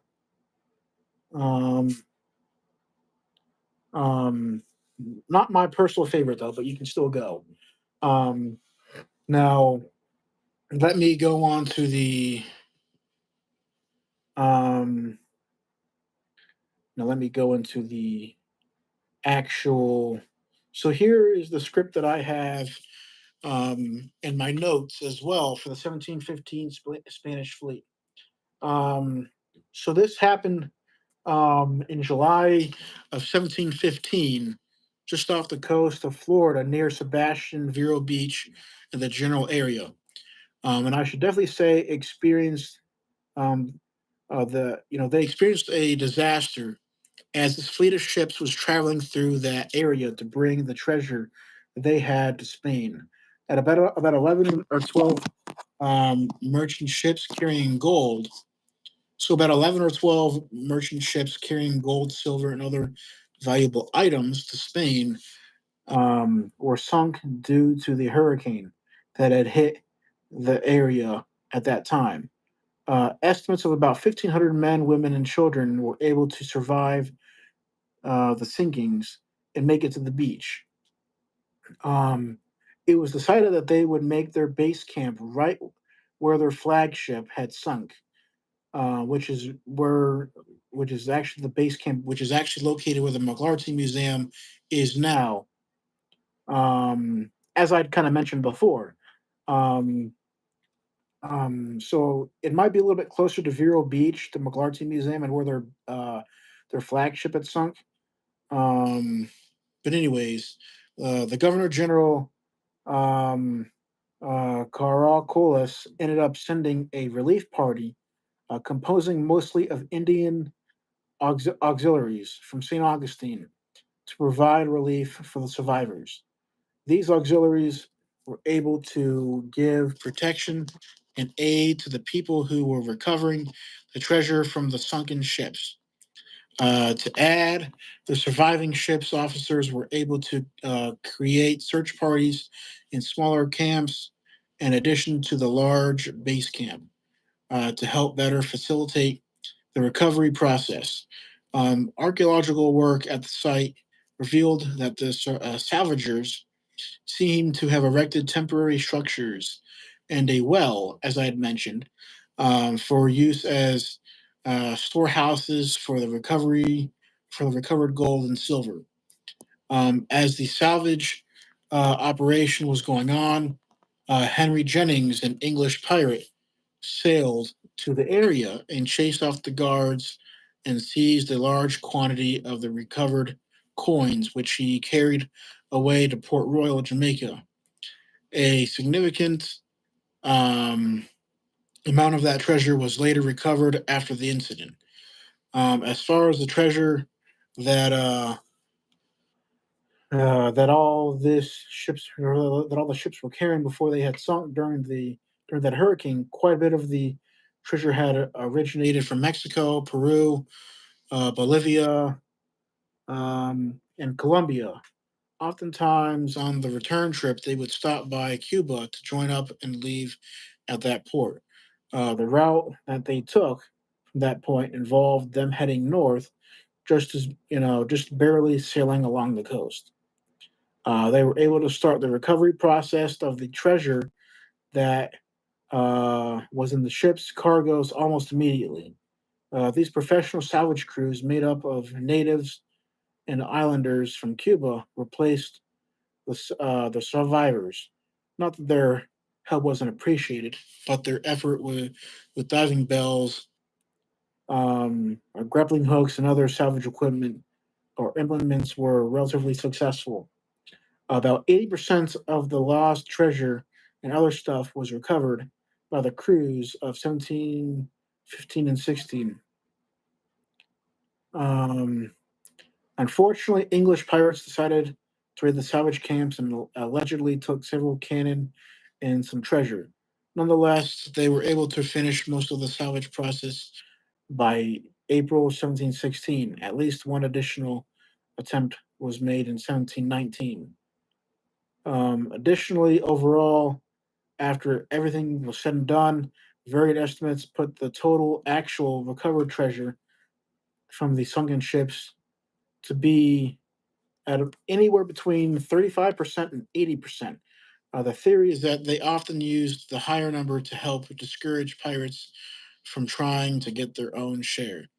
Um, so in other words, they kind of used, um, you know, they kind of said their spiel in fear of trying or in trying to prevent these pirates or whatever or these or whoever you want to call them, thieves, robbers, whatever, pirates, from stealing the treasure, and going off with it. And as I mentioned, it was anywhere between like 35 and 80% that they had supposedly recovered. Personally, I think it's probably lower than 80%, but that's speculation. Um, I mean, there's no way of telling how much was left or how much was not recovered at all. For all we know, um, there could very well still be quite a bit left. Um, but I guess we'll never really know. Um, so, for those that want to pursue some fun, by all means, you can go out and try the try your best at finding some treasure off the coast of Florida. Um, just keep in mind to be careful. I guess if you find anything, just report it to the state and see what the process is. I don't want to get you in trouble, so just I personally would report it to the state if you find anything. If you decide to bring metal detectors or whatever, or at least talk with the state or call up the McClarty Museum, or whatever. Call up the McClarty Museum, as I mentioned, or call whoever, call the state and ask them what to do in the situation in which if you find any treasure in that regard. Um, See about what they want you to do. But anyway, so that's pretty much that. I hope you enjoyed that part of Florida history and stuff. Again, if you have any questions, please speak up and ask away. Or if you have any comments, I'd love to be able to see what I can do about answering your questions and stuff. Um, anyways, um, let me go into the next. Um, yep. Uh, yeah. um, um, yeah. Florida always does seem to be. So Caleb said that Florida always seems to be the third man in the room, affecting history. Um, yeah. I will definitely agree with you on that. Um, Florida is. I hate using this analogy because it kind of makes Florida sound like the redheaded stepchild. Um, but Florida is one of those places. It's definitely the third wheel and everything. Um, but for me, um, it's definitely that third leg, or that third wheel in everything. It's like it's especially with the term Florida man. It's like, oh, Florida man's at it again, and they'll go on and it's whenever they hear like a news report of like, oh, uh so and so happened in Miami or Jacksonville, there was a so and so that occurred, or this and that occurred, and you automatically think, oh, what's Florida man doing now? Reporting to you live in Florida, like, what's Florida man doing now? But, so that kind of is true. And that kind of definitely hits home, Caleb, in that regard. So I hate saying it, but yeah, you are absolutely right. It's definitely kind of one of those things. There is so much, again, it kind of goes into the whole thing in which there is so much unknown history in Florida. Um, and it's something that only those that really really choose to look into it can find. And that's kind of why I really enjoy me having been born and raised in Florida. um Especially in the Fort Lauderdale, Miami area and stuff, and where just Florida in general. I mean, I grew up in Florida, so I have a personal connection to Florida. So that's kind of why I find it so nice, you know, whenever I go there, I'm always wanting to try to find new places to go to, or new sites, or new historic sites, or museums, or anything of like historic relevance. And it's so surprising to a lot of people of you know of what I'm able to find. It's kind of like one of the topics. Let me refer to my notes. Where am I at? Um, okay. So which actually brings me back to my next topic. Um, the Kissimmee Island Cattle Company. Um, so here is another topic about Florida history. So that those that might not know, um, Florida, um, again, it kind of goes into one of those little niche pieces of history, like one of those like little niche markets with Florida history, especially involving the um, just old Florida. It's you know, you'll hear this term old Florida or old this, old that, but Florida really, really, truly embraces the old Florida um, bit and stuff, which is great. Because as I said, it really makes a point.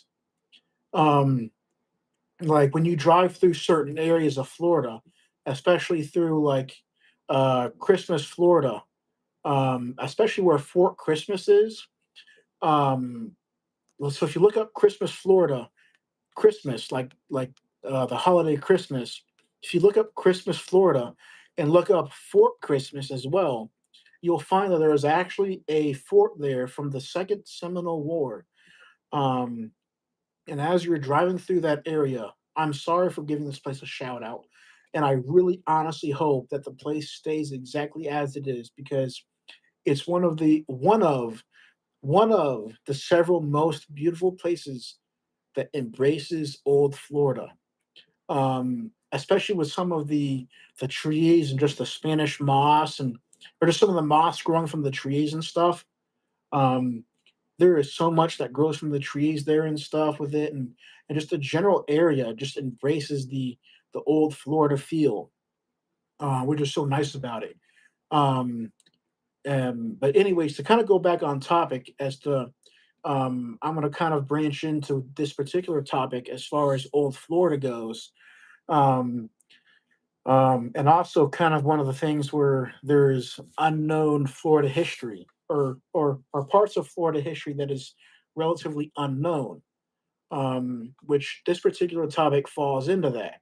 Kiko. So it's spelled Kicco, but Kiko stands for Kissimmee Island Cattle Company, um, which is now, well, it was a ghost town, but now but now even the ghost town is a ghost town because you don't see it. It's no longer, even the ghost town is no longer there, which is crazy. Um, so it was a old town. So I'm going to kind of read from my script here, that I used for this particular thing. So kind of excuse the in I'm proper writing here. Um, you know, and the reason why I did this particular topic is because it's something a little bit different. It kind of goes against the grain with some things, um, and I really wanted to change things up. Um, but anyways, um, I actually this was another video that I had also done on site. Um, so let me give you some background information on this particular project that I did. I took up this project in looking into the Kissimmee Island Cattle Company, um, which again is spelled as Kicco, which would make one think it's spelled or think it's pronounced Kiko when it's actually, well, yeah, it's pronounced Kiko, but it's pronounced Kisso. That's kind of what's so interesting is that it's pronounced Kisso, but it's you know one of those things. But anyway, so some behind the scenes information on this particular project. Um, when I first found out about this ghost town, it's through my it was when I was doing my usual random random spot or like my random dartboard expeditions where I was literally like looking at the map and like I threw a dart at it and said, "Oh, okay, so we're just gonna miraculously hit the board with a with a dart on it." It's like, "Oh, great, fantastic!" So I literally just took a shot in the dark and looked up ghost towns and in a particular area, or like and Kiko happened to come up as one of the or like or Kisso happened to come up as one of the ghost towns. I was like, oh, interesting. So I started doing some research and I found the exact area on it. And I was like, wow, interesting. Now, also, I do got to give credit to the Florida Trail people, as they also helped make me aware of this particular site as well. So I'm giving the Florida Trail um, a shout out in this too. They were a fantastic source. Um, so when I mentioned Florida Trail, it's it's Florida's version of the Appalachian Trail. Um, so think like that. That's kind of the equivalent. So the Florida Trail is the equivalent to the Appalachian Trail, but for Florida. Um, so I was able to get a lot of information from them. I forgot the lady's name, but she was really, really, really nice and kind. Um, and was extremely helpful. Um, uh, as far as getting the information and stuff. But anyways, as far as like the things that I had to go through, like once I made contact with the Florida Trail lead that or my connection there, I was able to, I had to contact the um the Florida Water Committee. It's been such a long time. It's been about a good 2 years since I made this video, so I'm kind of going off this from the top of my head. But I had to contact like the water Florida Water Committee or whatever. Or, excuse me. Where did my water go? So I had to contact them in regards to um, getting access to this particular area. Now you'll be granted a free pass. The pass is free. It's absolutely free. The land that this particular site is on, it's it's up for hunting or whatever. You can go there. You can go hunting. You can go fishing along the water there. You can pretty much go anywhere you want or like do whatever you want there within reason. Now, be warned though that there are game wardens going around there and stuff. And it's not just some place, and it's not a place that you can just go and screw around and find out because you're going to get caught more than likely. But also know that this place is legit back in the boonies. This is in the middle of nowhere. Do not be do not be deceived by the River Ranch area, because there is kind of like a little campground there at the entrance of this gated area. So to get access to this gate, to this area, I had to go through a gate in which I had to put in a gate combination lock, like a gate combination for it, like a combination for the lock that locks the gate and stuff. So you have to get a pass and you have to register for it or like apply for it.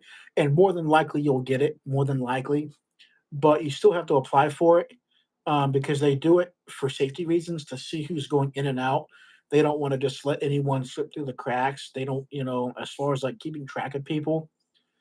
So that's kind of why they use it. It's like a really, really easy process. All you have to do is just like go onto the website and like apply for it. But if you call River Ranch, like go like if you look up River Ranch and that campground there, they'll be able to point you in the right direction. Um, and they'll be able to give you the information as far as who to call to get that pass, that day pass and stuff. Um, so they'll be able to help you figure out who to call, or they'll have an idea. Um, so once you get that day pass, like once I got that day pass to go, that wasn't even the end of, that wasn't that was just the beginning of it all. As far as what I had to do for the groundwork to prepare for this particular video. So some of the things that I had to do once I got the day pass to go in there was I had to, uh, you know, I had to make a bunch of phone calls to people.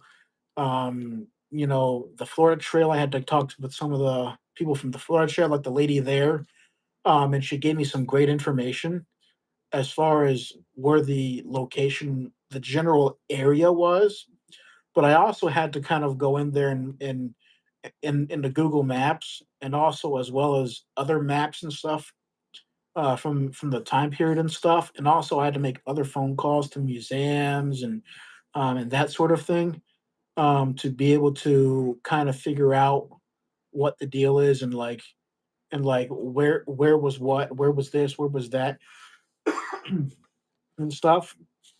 So I had to make those phone calls and stuff. Um, excuse me, drinking some water. But anyways, had to make those phone calls to those people to find, the relative location of some of these buildings and stuff, because it wasn't just some rinky-dink little hut. There was like an actual like cowboy town there. So pretty much when I planned out this video, I had all the information that I could possibly want. I had the history of the area, what was what, where, this and that. The daily I had an idea of the operations of some of the stuff and pretty much what they had there. They had like a tavern or two or whatever, and they had a few other little things there, odds and ends and stuff there, things like that, like a restaurant and stuff, and some sleeping quarters or whatever, places to sleep for these cowboys to sleep, for the cattle, because this is the area that they used for their cattle drives from to go north from that point in Central Florida. This is pretty much like a meeting spot for all these cattle drivers and stuff. So this was pretty much their meeting spot for all the cattle drives and stuff going north. Um, so when I planned all this out, when I got all the information, I wrote up a script and all that stuff, kind of like what I'm about to give you in just a minute. Um, I wasn't sure what I was going to see because when you look at Google Maps, and again, from this front gate, you literally have to drive 12 miles through sand, mud, whatever. You have to, so don't go in there with your little Toyota Prius. Don't. That's a disaster waiting to happen. So don't go in there with your Toyota Prius. Um, I mean, I wouldn't try it. But if you wanted to bike ride, though, by all means, you can use your bike. Um, or if you wanted to, I mean, if you have like a well-centered car, like a good vehicle to do this kind of thing, just be warned. Well, Priuses are good. I'm not saying don't. I'm not saying Priuses are bad, but I wouldn't go back there with your Prius. um, I mean, I would plan on using a truck or a Jeep or a vehicle in which the off-roading capabilities um, you know are there, because um, I don't want you to get stuck and have no way to leave because you have to drive 12, 13 miles out there to where you'll literally see nothing but trees, sand, dirt, and the swamps. So just I mean, I'm not trying to scare you though. I mean, it's not like this treacherous drive. I mean, it's a pretty flat ground. It's not like you're going to be driving through 10 feet of sand or dirt, but just be prepared to drive, use a solid vehicle. Um, so like literally when I was planning this whole thing, like I had planned all this out. Like I planned out the script, what I was going to cover, and all that source in this video. So once I did all that, I looked at the maps and said, "Oh gosh, what am I going to even show up and see?" Because I heard there were some whispers that I was hearing from some people that had said that the buildings were last seen in the 1980s. The buildings were last seen in the 1980s, and after that point, no one could find them. Um, no one knew what happened to the buildings, so they were like disassembled or taken off or whatever the case may be. They were removed or disintegrated, fire this, whatever. Whatever the case may be, the buildings are no longer there. So, with that being said, allegedly they were no longer there when I was thinking about all this. Um, so I didn't know exactly what I was going to get into when I, had planned all this. Or like when I had made plans to drive out there and stuff, I didn't know what I was going to get into. So I was like, well, let's see how this goes. So at that point, we got in the truck. Um, uh, this was one of the few trips that my mom had agreed to go with on me, or like agreed to go with, with me and stuff. Um, and I think she might have probably been worried or skeptical, and like, where is where is my son bringing me? Is this is going to be craziness? I'm sure she had all kinds of thoughts. Um, she probably had some pretty intrusive thoughts in her head when she looked at this gate and looked at the road that we were driving down, and probably said, we better not get stuck or someone's going to not come out. um Anyways, so basically, at that point we were, as we were, like, once we made it through the gate, my mom, we looked at it, I got out of the vehicle with the paper, I put in the combination code for the padlock and stuff, and we got through the gate. And at that point I was like sitting there thinking, well, here we go. At least we're gonna go out with a big bang if something happens. So we start driving down this dirt sand road, or this sandy road. Um, we're just going, going, going, going. Because granted, when I had done my research as to the exact area or the general vicinity of where there may have been some stuff, or like remnants of buildings or whatever, we didn't know exactly what we were going to see. So like we were driving along, and I was like, "Yeah, this is going to be interesting." So we kept driving, mile after mile. We were starting to think, "Well, what are we going to see? Are we going to see buildings? Or are we just going to see like random this or that?" So this was like the morning, like, so like we packed our lunch and we brought a bunch of water, um because not knowing what we were going to expect to see. So we when so we kept driving, and because the lady said, some of the ladies that I and some of the people that I had talked to had mentioned, yeah, you'll be driving a good bit out this sandy road out there, and talking like, talking like, your typical old lady, talking, saying, yeah, you'll be driving out there for a while. Just keep going down yonder and you'll be fine. And it's like, okay, great, we'll keep going, and so I was expecting to go all the way out there. Um, so we get out there to the very, very end of the road, and there was like a few cutoffs here and there, at the very end, like, where to drive and stuff. It's like, oh, okay, great. So we get out, we start kind of walking around, and I look at my GPS and stuff and some of the maps, and I say, okay, well, we're right here. So we need to get in the car and head this way, or whatever, and or start walking this way. So we start walking, and we get in there, and we're trailblazing through the bushes and shrubbery for about maybe a good 20 minutes, a good 10 to 20 minutes maybe. Um, we saw some stuff. It was like, well, I mean, nothing like buildings or like full out foundations like that. But we did see some. It's like, well, I don't know. Is this of any reference? We don't know. So we probably walked around again for like 30 minutes or whatever at that point. At least a good 30 minutes. Um, and just like, you know, and then we finally came across some stuff, and it was actually right in front of our faces.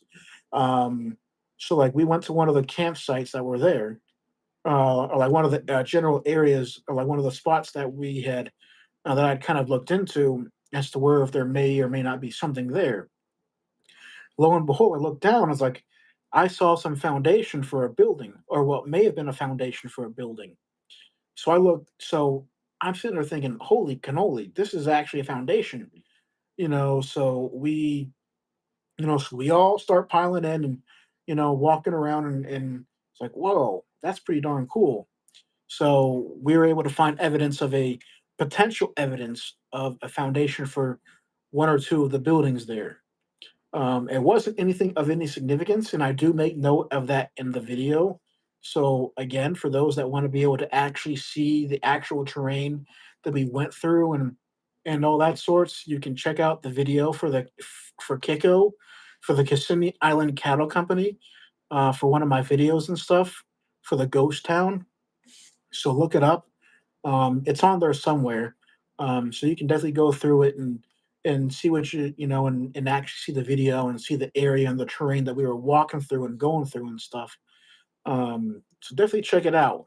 Um, and by all means, it was definitely in the middle of every, like the middle of nowhere, in every sort of the term. But anyways, so let me kind of go over some of my notes as to some of the actual stuff. Um, so, um, this is so there was called the ranch was called the Kissimmee Island Cattle Company, or otherwise known as Kiko. And it was official capacity, or it's like official time period was from 1915 until the late 1920s. And while it is a ghost town now in technical sense, or lack of it in an actual sense now, um, as the structures themselves weren't actually much to speak of after all this time and actually are no longer in existence. And one thing that I can personally would like to point out is that even after all this time, the area still gives off that old Florida feel too. So kind of like what I mentioned with Fort Christmas, it gave off that old Florida time feel, that old time feel of old Florida. So for those that kind of have been to Florida, especially you, Jeff, if you're still on here, you probably have you probably know that feeling that I'm talking about, that old Florida feel. So a little bit of the basic info, more before we go too crazy into this town. It was a big development. Was a very big part of the development of the Central Florida area. More specifically, the town such as Kissimmee and Sebring. And again, if you look up River Ranch, that's pretty much where the trailhead for this whole thing is. So if you want to go, definitely do it, but you're going to have to do some groundwork as far as putting in for like a day pass to get in there. And I think it's like the water management, or whatever. Um, if you start making phone calls, like if you're serious about actually wanting to go, you by all means you can certainly find it and you can actually make a comment on the video, and I'll get you the information. I have it written down somewhere, and I can get you that information so you can go yourself, and actually check it out. Um, and these towns actually depended, Kissimmee and Sebring, actually depended on the beef production as well as the river trade. At its highest point, the Kissimmee Island Cattle Company settlement had on site a bunkhouse, mess hall, company store, ice house, power plant, homes, schoolhouses, company store, a few saloons, and even had a steamboat landing. But these days, not much of those things are still around, or in existence. You can't really see much evidence of any of those things having ever existed there, other than the foundation that I saw. Um, they do have a campground with a bunch of hiking trails and boating, hunting, and fishing. And let me add that the Florida Trail is also going through that area. So this place is actually part of the Florida Trail. So there is evidence of this. So if you call up the Florida Trail, they'll also point you in the right direction, as to who to talk to. And this is the Central Florida area. Um, this is one of the stops that we made coming up on the Florida Trail. More about the Florida Trail in another video, which I'm going to also make at some point. Um, but anyways, um, nothing that I say would mean as much if I didn't tell you a little bit about the history of the cattle business and its relation to Florida. And this may seem really hard to believe, but Florida was actually the original birthplace was the original birthplace of the American cowboy. As the cattle companies, or as the cattle came in through the Spanish as they came here and stuff. So they brought cattle over. So that's kind of why this is the original. Um, this is where the American cowboy came into existence, was in Florida.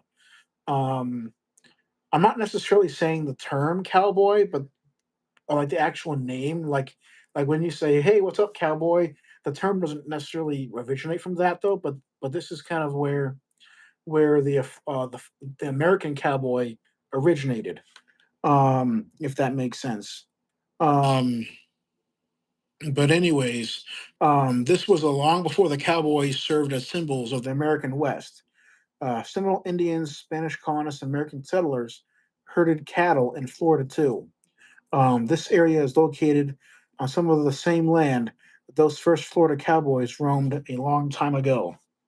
Um, so the general area that became known as River Ranch, which is a short distance north, again, 12 miles north of this area, or whatever, once served as a meeting and resting point along the trail for the cowboys during their cattle excursions through the state. They would come through the area and meet each other here at different times of the year and put together some of the small herds, or like put together some of their herds and or wild cattle that they had found and put them into the large herd and like put them all into one herd. And by putting them all together, they could help each other get their cattle onto the sale. So pretty much they found that it was easier to put them all into one large group and go north than to do it all as small little individual, people and stuff. Well, according to some of the research I've done, um, part of the script, some of the records show that some of the early day cattle drives had nearly or have had about 1,000 and even up to 2,000 heads of cattle on one cattle drive. And since Florida was an open range area, it didn't have any fenced in pastures. Cattle rustling was, of course, pretty big, and the state, of course, became a pretty big supplier of cattle for the Confederacy during the Civil War from 1861 to 1865. So there was a history with the cattle there and stuff. Um, and also, I think in 1861, the state of Florida ended up dividing Hillsborough County into eastern and western side. And and the eastern side of the county was called Polk County. And for those that don't know, James K. Polk was the 11th president of the United States. So that was kind of in relation to that kind of. I've also previously done some videos on the James K. Polk, on James K. Polk, as well as the James K. Polk site here near Charlotte, North Carolina. Um, so there's a video on that as well. So you can check that out on James K. Polk. Um, but anyways, no, going back to the River Ranch thing, it is located on the east side of Polk County. And it's Kiko was pronounced uh, Kisso, which stood for the Kissimmee Island Cattle Company, as I mentioned. And it was located along the Kissimmee River, just a few miles south of River Ranch. The town grew from the need of the local traffic coming through the area, and at the time was either by horseback or by steam powered paddle boat along the river. The boats could receive wood to burn in their boilers to make steam, and the cowboys would get their supplies that were brought in by the boats, taking goods from Lake Okeechobee up the Kissimmee River all the way to St. Augustine by connecting the St. Johns River that flows north up the state of Florida. So I might do a video on the St. Johns River and the history of that at some point. I'm not sure. We're going to see how things play out within the next few years. Um, because I have all kinds of video ideas. Um, so about that later. But anyways, the main part of the St. Johns River, which is one of the few rivers in the world that actually runs north, and it began about 50 miles east of River Ranch. Um, Kisso served as a thriving company town from 1950 or 1915 up to the late 1920s. The late 1920s, the town faded away in the early 1930s as roads were built and transportation of goods moved from the river waterways to trains and roadways. The original town site now serves as a conservation recreation area uh, run by the uh, run jointly by the Florida Fish and Wildlife Conservation Commission, and then here's who to call: the South Florida Water Management District. So you call the South Florida Water Management District if you want to be able to get access. Now, today, visitors to the Westgate River Range can take on old-fashioned hybrid excursions into the 7,000-acre Kisso Wildlife Management Area. The abundant wildlife in the area includes white-tailed deer, alligators, bald eagles, turkeys, hogs, feral hogs, sandhill cranes, all kinds of stuff. So for those, if you if all that's confusing for you, just message me or leave a comment in the or like leave a comment in the comment section, and I'll find a way to get you this information um, as far as how to get access um, and stuff. And as mentioned beforehand, before you actually go, um, as I mentioned, you're going to want to have a good solid vehicle to go. um, I mean, you might be able to make it in, some of your small cars, but just be really careful. I personally wouldn't do it. I would personally use a vehicle um, that that's equipped it properly to do so. Um, but that's just me. Um, so that's pretty much that deal with that. Now, on to the next topic. So here's a funny story. I'm not going to go into too much detail for this inspiration of this video, or this particular. Well, I haven't made this video quite yet, but I'm in the process of actually doing so. Um, I have yet. I just have to have time to actually sit down, um, and put this together. Um, so I've been to this particular site. If you've ever looked up the Tuckahoe Mansion, and the people that are familiar with this particular topic and my relation to this topic, uh, they're going to sit here and laugh and say, "Really? Are you serious? You really going to make a video on this topic?" Yes, I absolutely am, and I'm absolutely going to mention my inspiration for wanting to do this. The reason why I want to do this topic is simply because of uh, well, there is some historic significance behind the actual mansion, the Tuckahoe Mansion. So there is history behind it. Um, but the reasoning as to why I wanted to do it and why it's so significant to me is because um, we attended my sister's wedding there. It's a wedding venue now. Um, so it's a wedding venue, and so basically it's um, it's a wedding venue or a place where they hold special events or weddings and all that stuff. So if you look up the Tuckahoe Mansion, you can have your wedding there. By no means is this a sponsorship through them, but if you want to have a wedding, the place is pretty nice. It's great set up for a wedding. But this is the other part of the inspiration as to why I want to do a video on it, and I'm probably going to get yelled at later for this. But it's also under the mansion is a Indian burial ground or some sort of burial ground or a mound or like an Indian mound.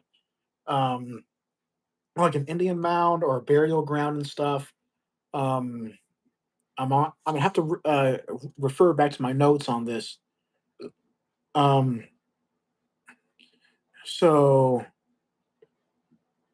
I'll have to kind of go through the information. I'll kind of read you my notes. I have yet to um really, as I said, I've already written the script. I did all the research on it.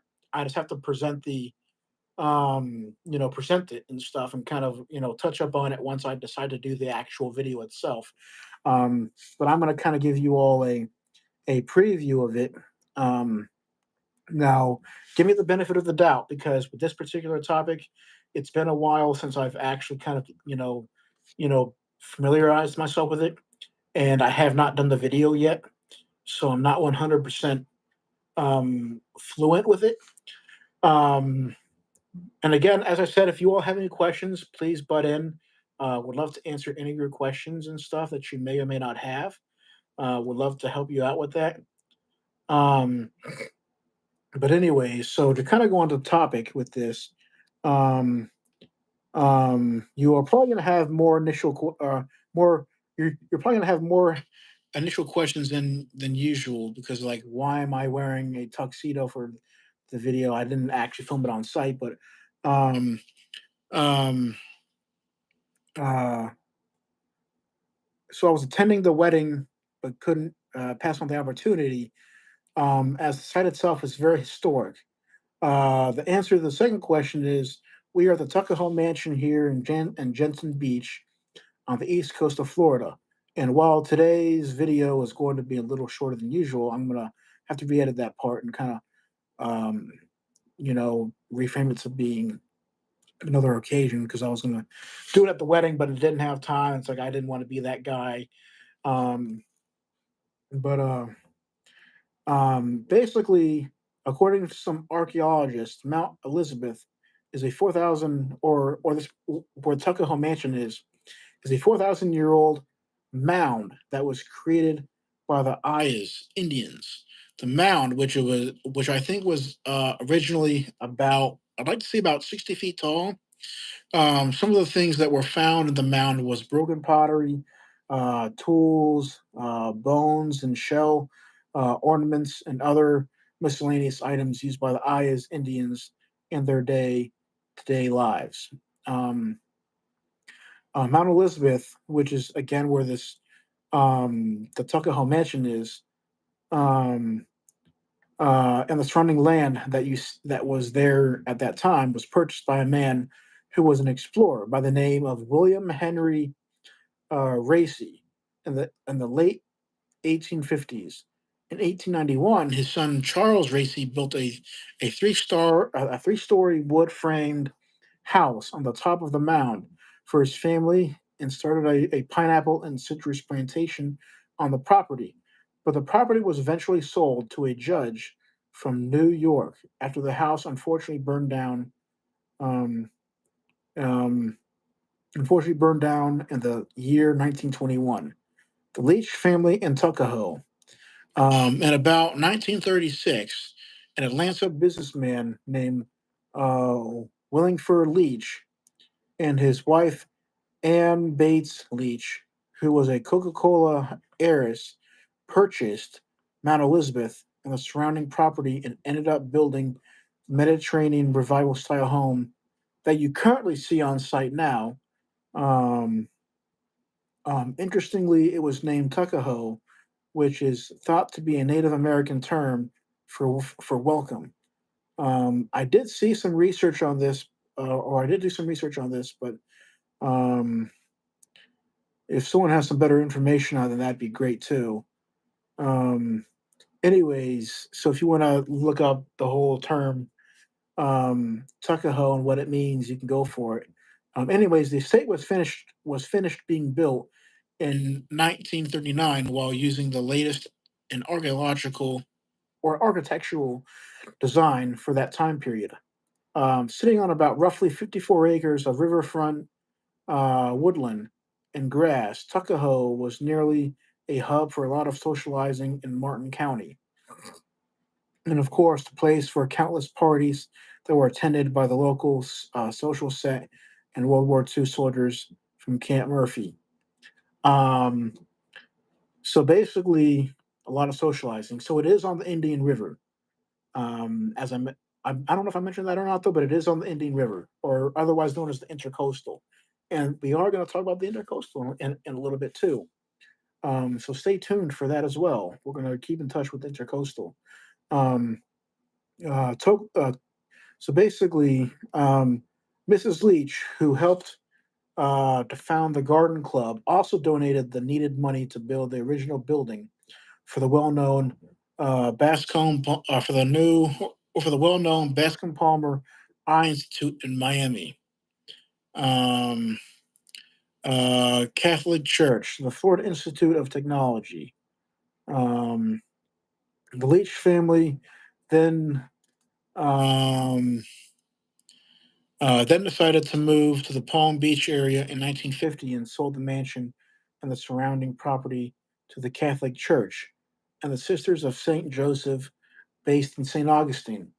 The Sisters of St. Joseph decided to add two dormitory wings to the building and then moved their uh, nativity or whatever in St. Joseph College of Florida, which was then a Sisters for Formation College to the site.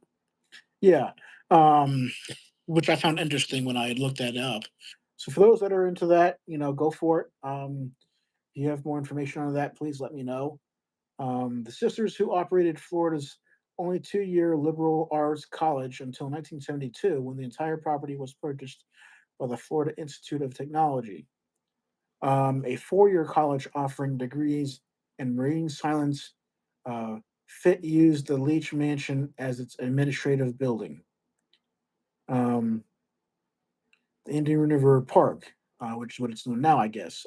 After closing Fit in 1986, the mansion and surrounding property stood vacant for more than a decade until local community leaders led a referendum drive to encourage Martin County to purchase the property. Purchased by the county in 1997, the property became the site of Indian River or the Indian Riverside Park, with the first phase opening to the public in 2001. Phase two included restoration of the mansion at Tuckahoe for public use, and the facility now hosts numerous events every year. Since completion of the renovations in 2009, the site has become one of the premier locations for weddings in Martin County. Present, the mansion at Tuckahoe is currently operated by the Martin County Parks and Recreation Department. It is available to be privately rented for weddings, parties, fundraisers, birthdays, parties, blah, blah, blah, blah, blah. So, anyways, if that's your interest, go for it and get married at Tuckahoe Mansion. Um, Not me. Um, oh, gosh, yeah. I guess I skipped the topic. Okay, well, we're going to backtrack a little bit here while still moving forwards. Um, Now, one topic that I do hold not necessarily near and dear, but something that I find really interesting. Now, some background information on this particular topic. Um, so here it is, the Gilbert's Bar House. I was looking at some old Florida maps, and you're gonna laugh at this. Um, well, maybe some of you will laugh at this. Um, you all will probably be um, interested to hear this. Um, Bear with me. Um, I'm gonna look into the notes. I'm gonna. Okay, good. Okay, so basically, um, so here's some background information. The Gilbert's Bar House of Refuge, otherwise known as Gilbert's Bar House. So, um, Mr. Jeff, if you're still on there, you may be able like if you look at some of the old maps, I'm sure you might be able to see where I'm talking about. This is actually right near there, the Tuckahoe Mansion, about 15, 20 minutes away. But for those that have any old Florida maps or are able to look at the old Florida maps, this is actually kind of how I found this particular site. Previously, I had previously just neglected the topic or like neglected looking at some of the spots, but after continuously looking at some of the old, like the really old Florida maps, um, I'd like to say 1852, maybe approximately. I'm not 100% sure, but it was one of the older Florida maps. Nonetheless, I was looking at the map one day, or one of the many maps that are out, and I see, um, when I was looking at my map, using my magnifying glass, like, oh, Gilbert's Bar House. Wonder what that is. So I go onto Google and I start looking away. It's like, Gilbert's Bar House. That looks pretty cool. So come to find out, I'm gonna kind of go into the whole story now with the information too, and going into the script. So bear with me. This is going to be probably an interesting uh, script here, and I made a video on this as well. So please go through my YouTube channel and look up for Gilbert's Bar House or Refuge, or otherwise known as Gilbert's Bar House, through some of the videos that I've made, and you'll be able to see it. Um, so please check it out. You'll be really fascinated and interested to hear, um, some of the information on the topic, especially if you want to actually see the actual site and the actual building, because I actually walk through the buildings and stuff, and some of the outbuildings as well.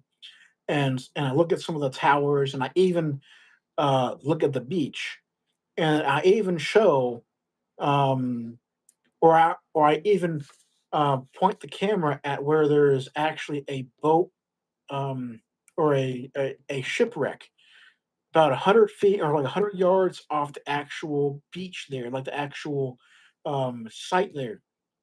So there's an actual boat like shipwreck there. So if you look at it, I point out the general vicinity or the general area of it. It's like, wow, that's pretty cool. Um, so you can definitely check it out. Yeah. So, anyways, with that being said, um, this is let me kind of get into the topic now. Um, and actually, by the way, this is actually in Stuart, Florida. For those that have an interest, this particular part, Gilbert's Bar House, is in Stuart, Florida, on the East Coast, which is a little north of Palm Beach County and a little closer to maybe Port St. Lucie. Um, so um, I was looking at some really old maps. Okay, so interesting fact. Okay, so here's something interesting here. The Gilbert's Bar House of Refuge was actually designated as a haven for victims of shipwreck sailors and travelers along the barely populated Atlantic coastline of the state of Florida. It is run, and it was run by the United States Life Saving Service, and the houses that are similar to that one that were built within a 10-year period, of this one, of this particular Gilbert's Bar House, and built for the same purpose, it played a critical role at a time when sailing ships dominated the world commerce. So pretty much the reason why these buildings or these bar houses of refuge were built was because of the the need to have these quote safe havens for people who or for shipwreck victims that happen to be crashed just off the coast, because they were finding that shipwrecks were happening left and right, um, because of hurricanes or bad weather, storms, whatever the case may be. Um, Nonetheless, they had to find a way to, save these victims and potentially start a rescue mission to save these people and stuff, and give them a refuge, a place to stay to rest up and continue on their mission. Um, So the historic structures have clearly been through many storms and provided needed shelter for shipwreck survivors, including those um, of the Georgius of Valentine, an Italian brigantine whose shipwreckage remains just 100 yards off the rocky shoreline, which is the shipwreck that I had mentioned. Off the rocky shoreline, which provides a great which is actually a great dive site. Um, and I've always said that since going to that site, I've been wanting to go back and go diving on that shipwreck, though. But there are a lot of sharks in the area, from what I've heard and stuff. So I've had to kind of, well, it's like, well, do I really want to go diving? Scuba diving there. So I don't know. So I've kind of been interested in wanting to possibly think about that. So let's get the show started with this. So in the latter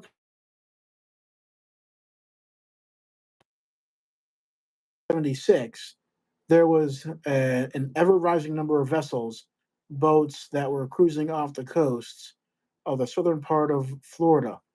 And as you can imagine, the more boats came through, the more accidents and a need, like shipwrecks and accidents, and a need for support that went well beyond lighthouses.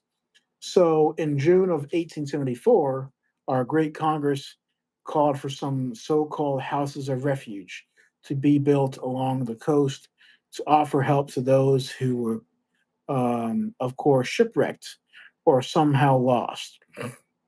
And five houses um, were built um,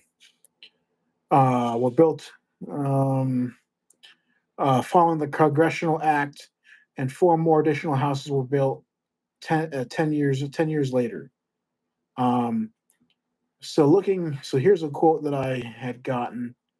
Um, uh, la- Lacking the usual station crew of surfmen, keepers of houses of refuge were primarily responsible for providing shelter, food, and clothing to victims of shipwrecks. Writes Sandra Thurlow of the U.S. Life Saving Service, Florida's East Coast, that were also required to help survivors. Um, Sorry about that. Keep getting darn phone calls from people. They were also required to help survivors find transportation to civilization. As you can imagine, these days were way before lifeguards ever existed, where these houses of refuge stood sentimental over the Florida coast by keeping an eye out for many ships that got on the wrong side of the shoals and reefs, um, and the state's waters. These keepers, of course, lived in those houses and were required to handle the upkeep of them as well, and were charged with walking the beaches and keeping a lookout for anyone who may make it to shore. Today, as one of these refuge houses is still around, the house this was actually the only one that's actually still around, as far as I know. The House of Refuge of Gilbert's Bar was, I think, the second.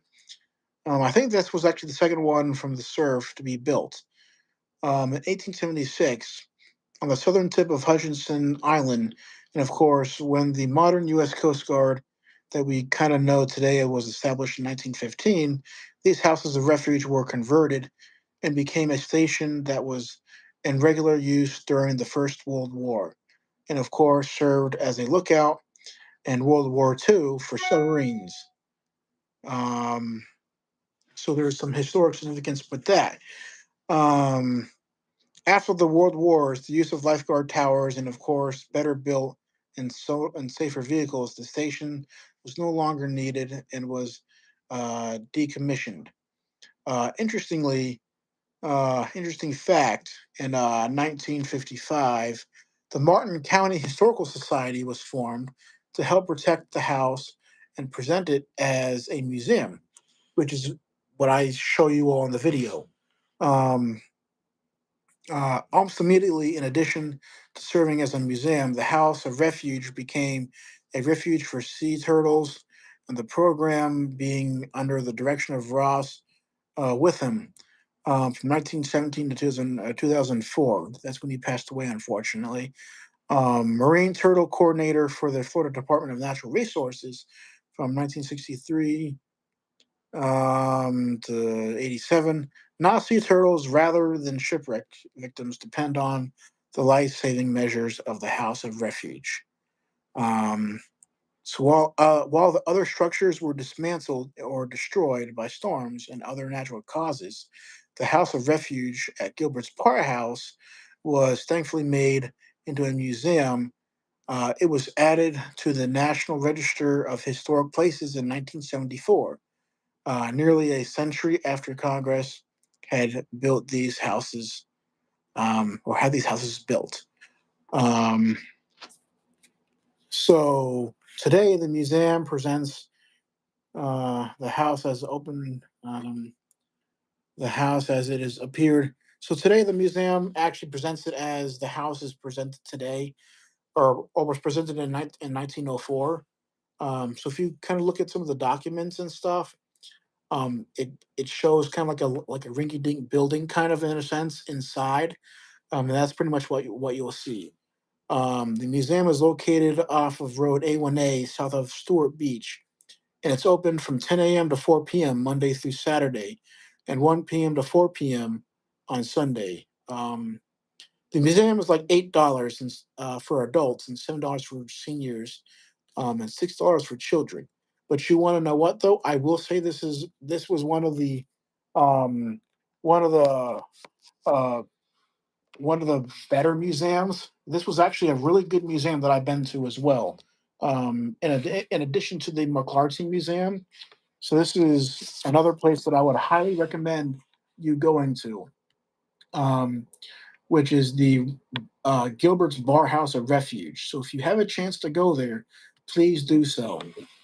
You will absolutely love it, and you'll love being able to go there. And they'll even give you tours, and they'll even um, there's like a video room that you can look at, and watch the videos and stuff. So you'll be able to, um, it's well worth the money of $8. I know some people sit there and say, "Oh, $8 is a lot of money." No, it's not. It's well worth the $8 to go to this place and check it out. So I highly recommend. This is one of my um, thumbs up places, kind of like the McClarty Museum. One of my highly recommended places to go to, as far as sites to go to and check out. Now, um, definitely check it out. And it's also ADA accessible, so you can definitely go. Um, for those that's one of the notes that I made on the topic, so you can definitely don't have to worry about that in any way, shape, or form. Um, Now here's another topic um, that I'm going to cover. Um, so the Intercoastal Waterway. Who here is familiar with the Intercoastal Waterway?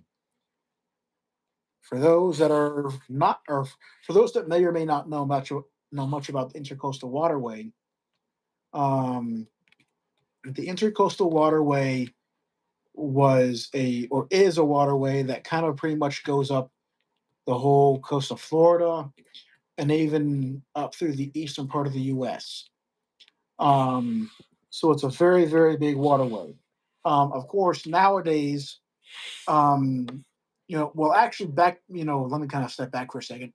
The Intercoastal Waterway, before it was like dredged, it's kind of like like back then, it was kind of like a waterway that was, in some cases was connected, in some cases it was not. It was kind of like you can go so far, and then it turned into either marshy areas or wasn't 100% connected. But it kind of was, but there was a lot of dredging that was done to be able to make it so that you could access a lot of these areas with these big ships and stuff. So it was kind of one of those things that they did over time, was to dredge it out and then make it accessible by these big ships and stuff. So that's definitely something to consider. But anyways, um, uh, so depending on where you look on the intercoastal, especially in Brevard County, um, and maybe you would see this in other areas of the intercoastal as well. But there may be little islands throughout the intercoastal that you'll see actually on the intercoastal. But this is more prevalent in the Brevard County area and stuff, to where they have these little islands, and they're called the Spoil Islands. Um, here on the Intercoastal Waterway, otherwise known as the Indian River. So it's kind of one of those things where the Indian River is also known as the Intercoastal, and vice versa. It just depends on the area and who you ask. Um, but so basically, What's so cool about these islands that some of these islands that you see along the intercoastal waterway or the Indian River is that they are some of them are actually man-made, and they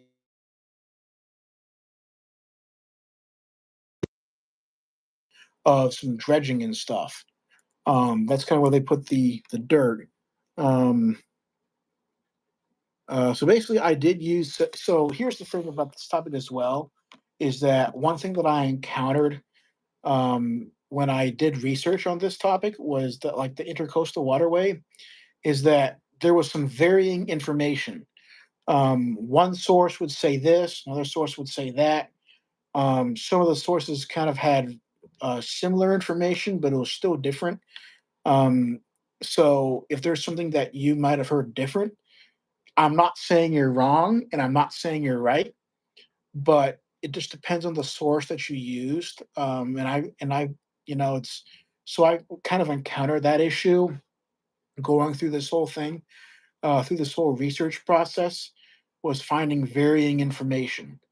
That's kind of what I encountered. Was just that. Um, so like when I typed up a whole script and all that stuff for this video, that's kind of one thing that I had trouble with was, well, how do I say this? Because it's confirmed by two or three primary sources, but then it's fought against on two or three other sources. So it's like, what do I say? So I apologize to those that whatever. But anyways, so I I kind of just want to fix that issue before anyone goes on a tangent and don't don't kill the messenger here. Because I did do my research on this and I used multiple sources and I checked with multiple sources for the trust but verify process. So I definitely made sure I did my due diligence, but there's just variable information on the topic because the topic is so not necessarily vast, but the topic is so it's it's one of those things where it literally goes from Maine to Florida. So it depends on who you ask, what part of the Indian River you're talking about, or part of the intercoastal waterway you look at. Um, um, so the intercoastal waterway has always been around, but it wasn't always the way that you see it today. And while it still is a natural waterway, it has been dredged and created in some areas, but it's still a natural waterway by its own right. And by doing this dredging, it has created more efficient movement through the waterways.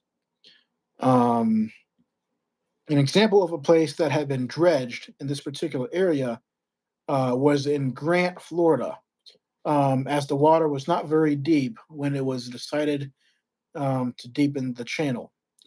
So they decided to deepen that particular area because the water was just so shallow and it didn't necessarily allow efficient movement or or proper movement or good movement through the area. Um, so that's why they decided to dredge. And as I mentioned before, these islands are some of these islands that you see in especially in Grant Sebastian area. Those islands are man-made. That's where they put the dirt from all their dredging and stuff. Um, so they put the sand that they dredged into those spots like this and created these islands. So if you go back to the video that I made on the intercoastal, like one of the long form videos that I made on the topic, you'll see those spoil islands and stuff, and that's what they're called. Um, so they have those in several places along the way. Um, and they do allow camping and fishing on these islands too, so you can go camping there. That's one of those things that I wanted to do but haven't gotten around to it yet. But just be forewarned, at least the islands in Grant area are very, very, very buggy. So just be warned about that. Um, so um, so basically, um, This doesn't go without saying that the waterway does take advantage of some of the bays and lagoons along the way. So it pretty much there's like some bays and like lagoons along the way that they connected and all that sorts. So that's pretty much the deal with that, which kind of goes into what I was saying before. Um, so something that I found interesting is that the intercoastal waterway has been used to transport oil, chemicals, and piping. So it's definitely helped boost the economy in those ways. And on an interesting fact is that the waterways goes about 3,000 miles up and down the east coast of the U.S. and just over the land um, over there is the Atlantic. So basically, it's intercoastal. So like you have the mainland of Florida or like the mainland, and then you have the intercoastal, and then you have the land, kind of like a piece of land that goes between that's between the intercoastal and the Atlantic Ocean, if that makes sense. So basically, and this waterway, generally speaking, is maintained by the federal government. So thanks to the federal government for maintaining it. And of course, I can't forget to mention that there are inlets connecting the intercoastal and the Atlantic Ocean. Hillsborough Inlet, Boca Raton Inlet, and the Sebastian Inlet are some of the many inlets that connect the intercoastal to the ocean. And lastly, the waterway was used during World War II to avoid enemy subs just off the coast. Anyways, not to cut y'all short on info, but I do have um, some. There's actually multiple videos that I had posted though, but you'll just kind of have to kind of check into those videos and stuff. Um, so check those out. Now, here is another topic that I wanted to go over. So, for those that may or may not know, about a year or two ago, I had done another video. Now, here's something that you might occasionally see me post about, and I remember posting about it a number of years ago on the topic called the Windover people. Now, the Windover people is now I'm not going to go into too much information now because I know that some of you all have probably been sitting here waiting or like we're sitting here like listening and waiting, waiting patiently or sitting here patiently listening to all this great information that I've been talking to you about. But the Windover people were a group or a not necessarily a group of people though, but they were people who um so kind of like imagine okay, well, here's the story. Let me just tell you the story instead of all this little background information. So, I'd like to say maybe the early 1980s. There was a time when they were in the process of building or in the process of a process of just starting to build a new development in Florida, and it's just north of Brevard County, Florida. Um, Technically within it, but not really. Um, so um, there was a some construction or that's about to get started, and someone and some heavy equipment um, started digging up this area, kind of like a little swampy bog area. And as some things go, he started to kind of bring up some things that appeared to be rocks. But then it started to get a little suspicious. Like, what is that? So he goes down and he actually finds a skull. So he calls up his bosses, who in turn call the police, who then in turn call the call some archaeologists from the state, and they shut the site down because at that point it's been turned into a archaeological history site. So that's pretty much how that was found. It was actually quite interesting, um, and how that came about. And that's pretty much how that happened, was because it was being dug up at the time, and the history on the bodies was that that's kind of how. Well, the Windover people or the Bog people. That's kind of how they got their name. Um, so, anyways, the bodies date back as far as like 8 to 9,000 years ago, which obviously predates the Egyptian the Egyptian pyramids and stuff. So for those that want to talk about Florida history, there is a vast amount of Florida history here in that regard. So you can talk about the bog people and stuff. The bodies date back as far as 9,000 years ago, if not a little bit more, give or take. And pretty much there was like a burial ritual, I guess, that was kind of used where they used the body, or they used sticks to hold the bodies down, and they put them in these bags and stuff, or woven bags or whatever and stuff, and put them under put them on put them in the ground and stuff. The peat in the ground preserved the bodies and stuff. So that was kind of how that whole thing went about. But as I said, I go into more detail um, and all that stuff with my full scale video, in which I actually go to a museum. Now, how I found out about this particular the Wendover people is um, this is kind of when I go on one of my fishing expeditions, quote unquote, my fishing expeditions, to where I go online, I look at maps, and I call up museums. So I called up the Brevard County, um, the Brevard County uh, Natural Science and History Museum, something along that line. You'll have to look it up. But I'm and by the way, I'm actually in constant contact with the gentleman that actually referred me to the information of this particular site, the Wendover people, because I call them up one day and say, "Hey, I know you don't know me, but my name is William Young. I wanted to give you a call in regards to, I wanted to, me being the history buff that I am, I wanted to see if you knew of any history sites in the general area that you found interesting, or things that just general historic sites and places to go to that you found interesting, that you felt that would be worthy of a visit." And he said, "Of course, I would love for you to come visit the museum. Uh, but I think that you're looking for, but I think, judging by how you're asking and the conversation we've had so far, I think that you might be looking for more than just the museum. So, yes, the museum is great. Which, by the way, I would love for you to come by so I can give you a personal private tour.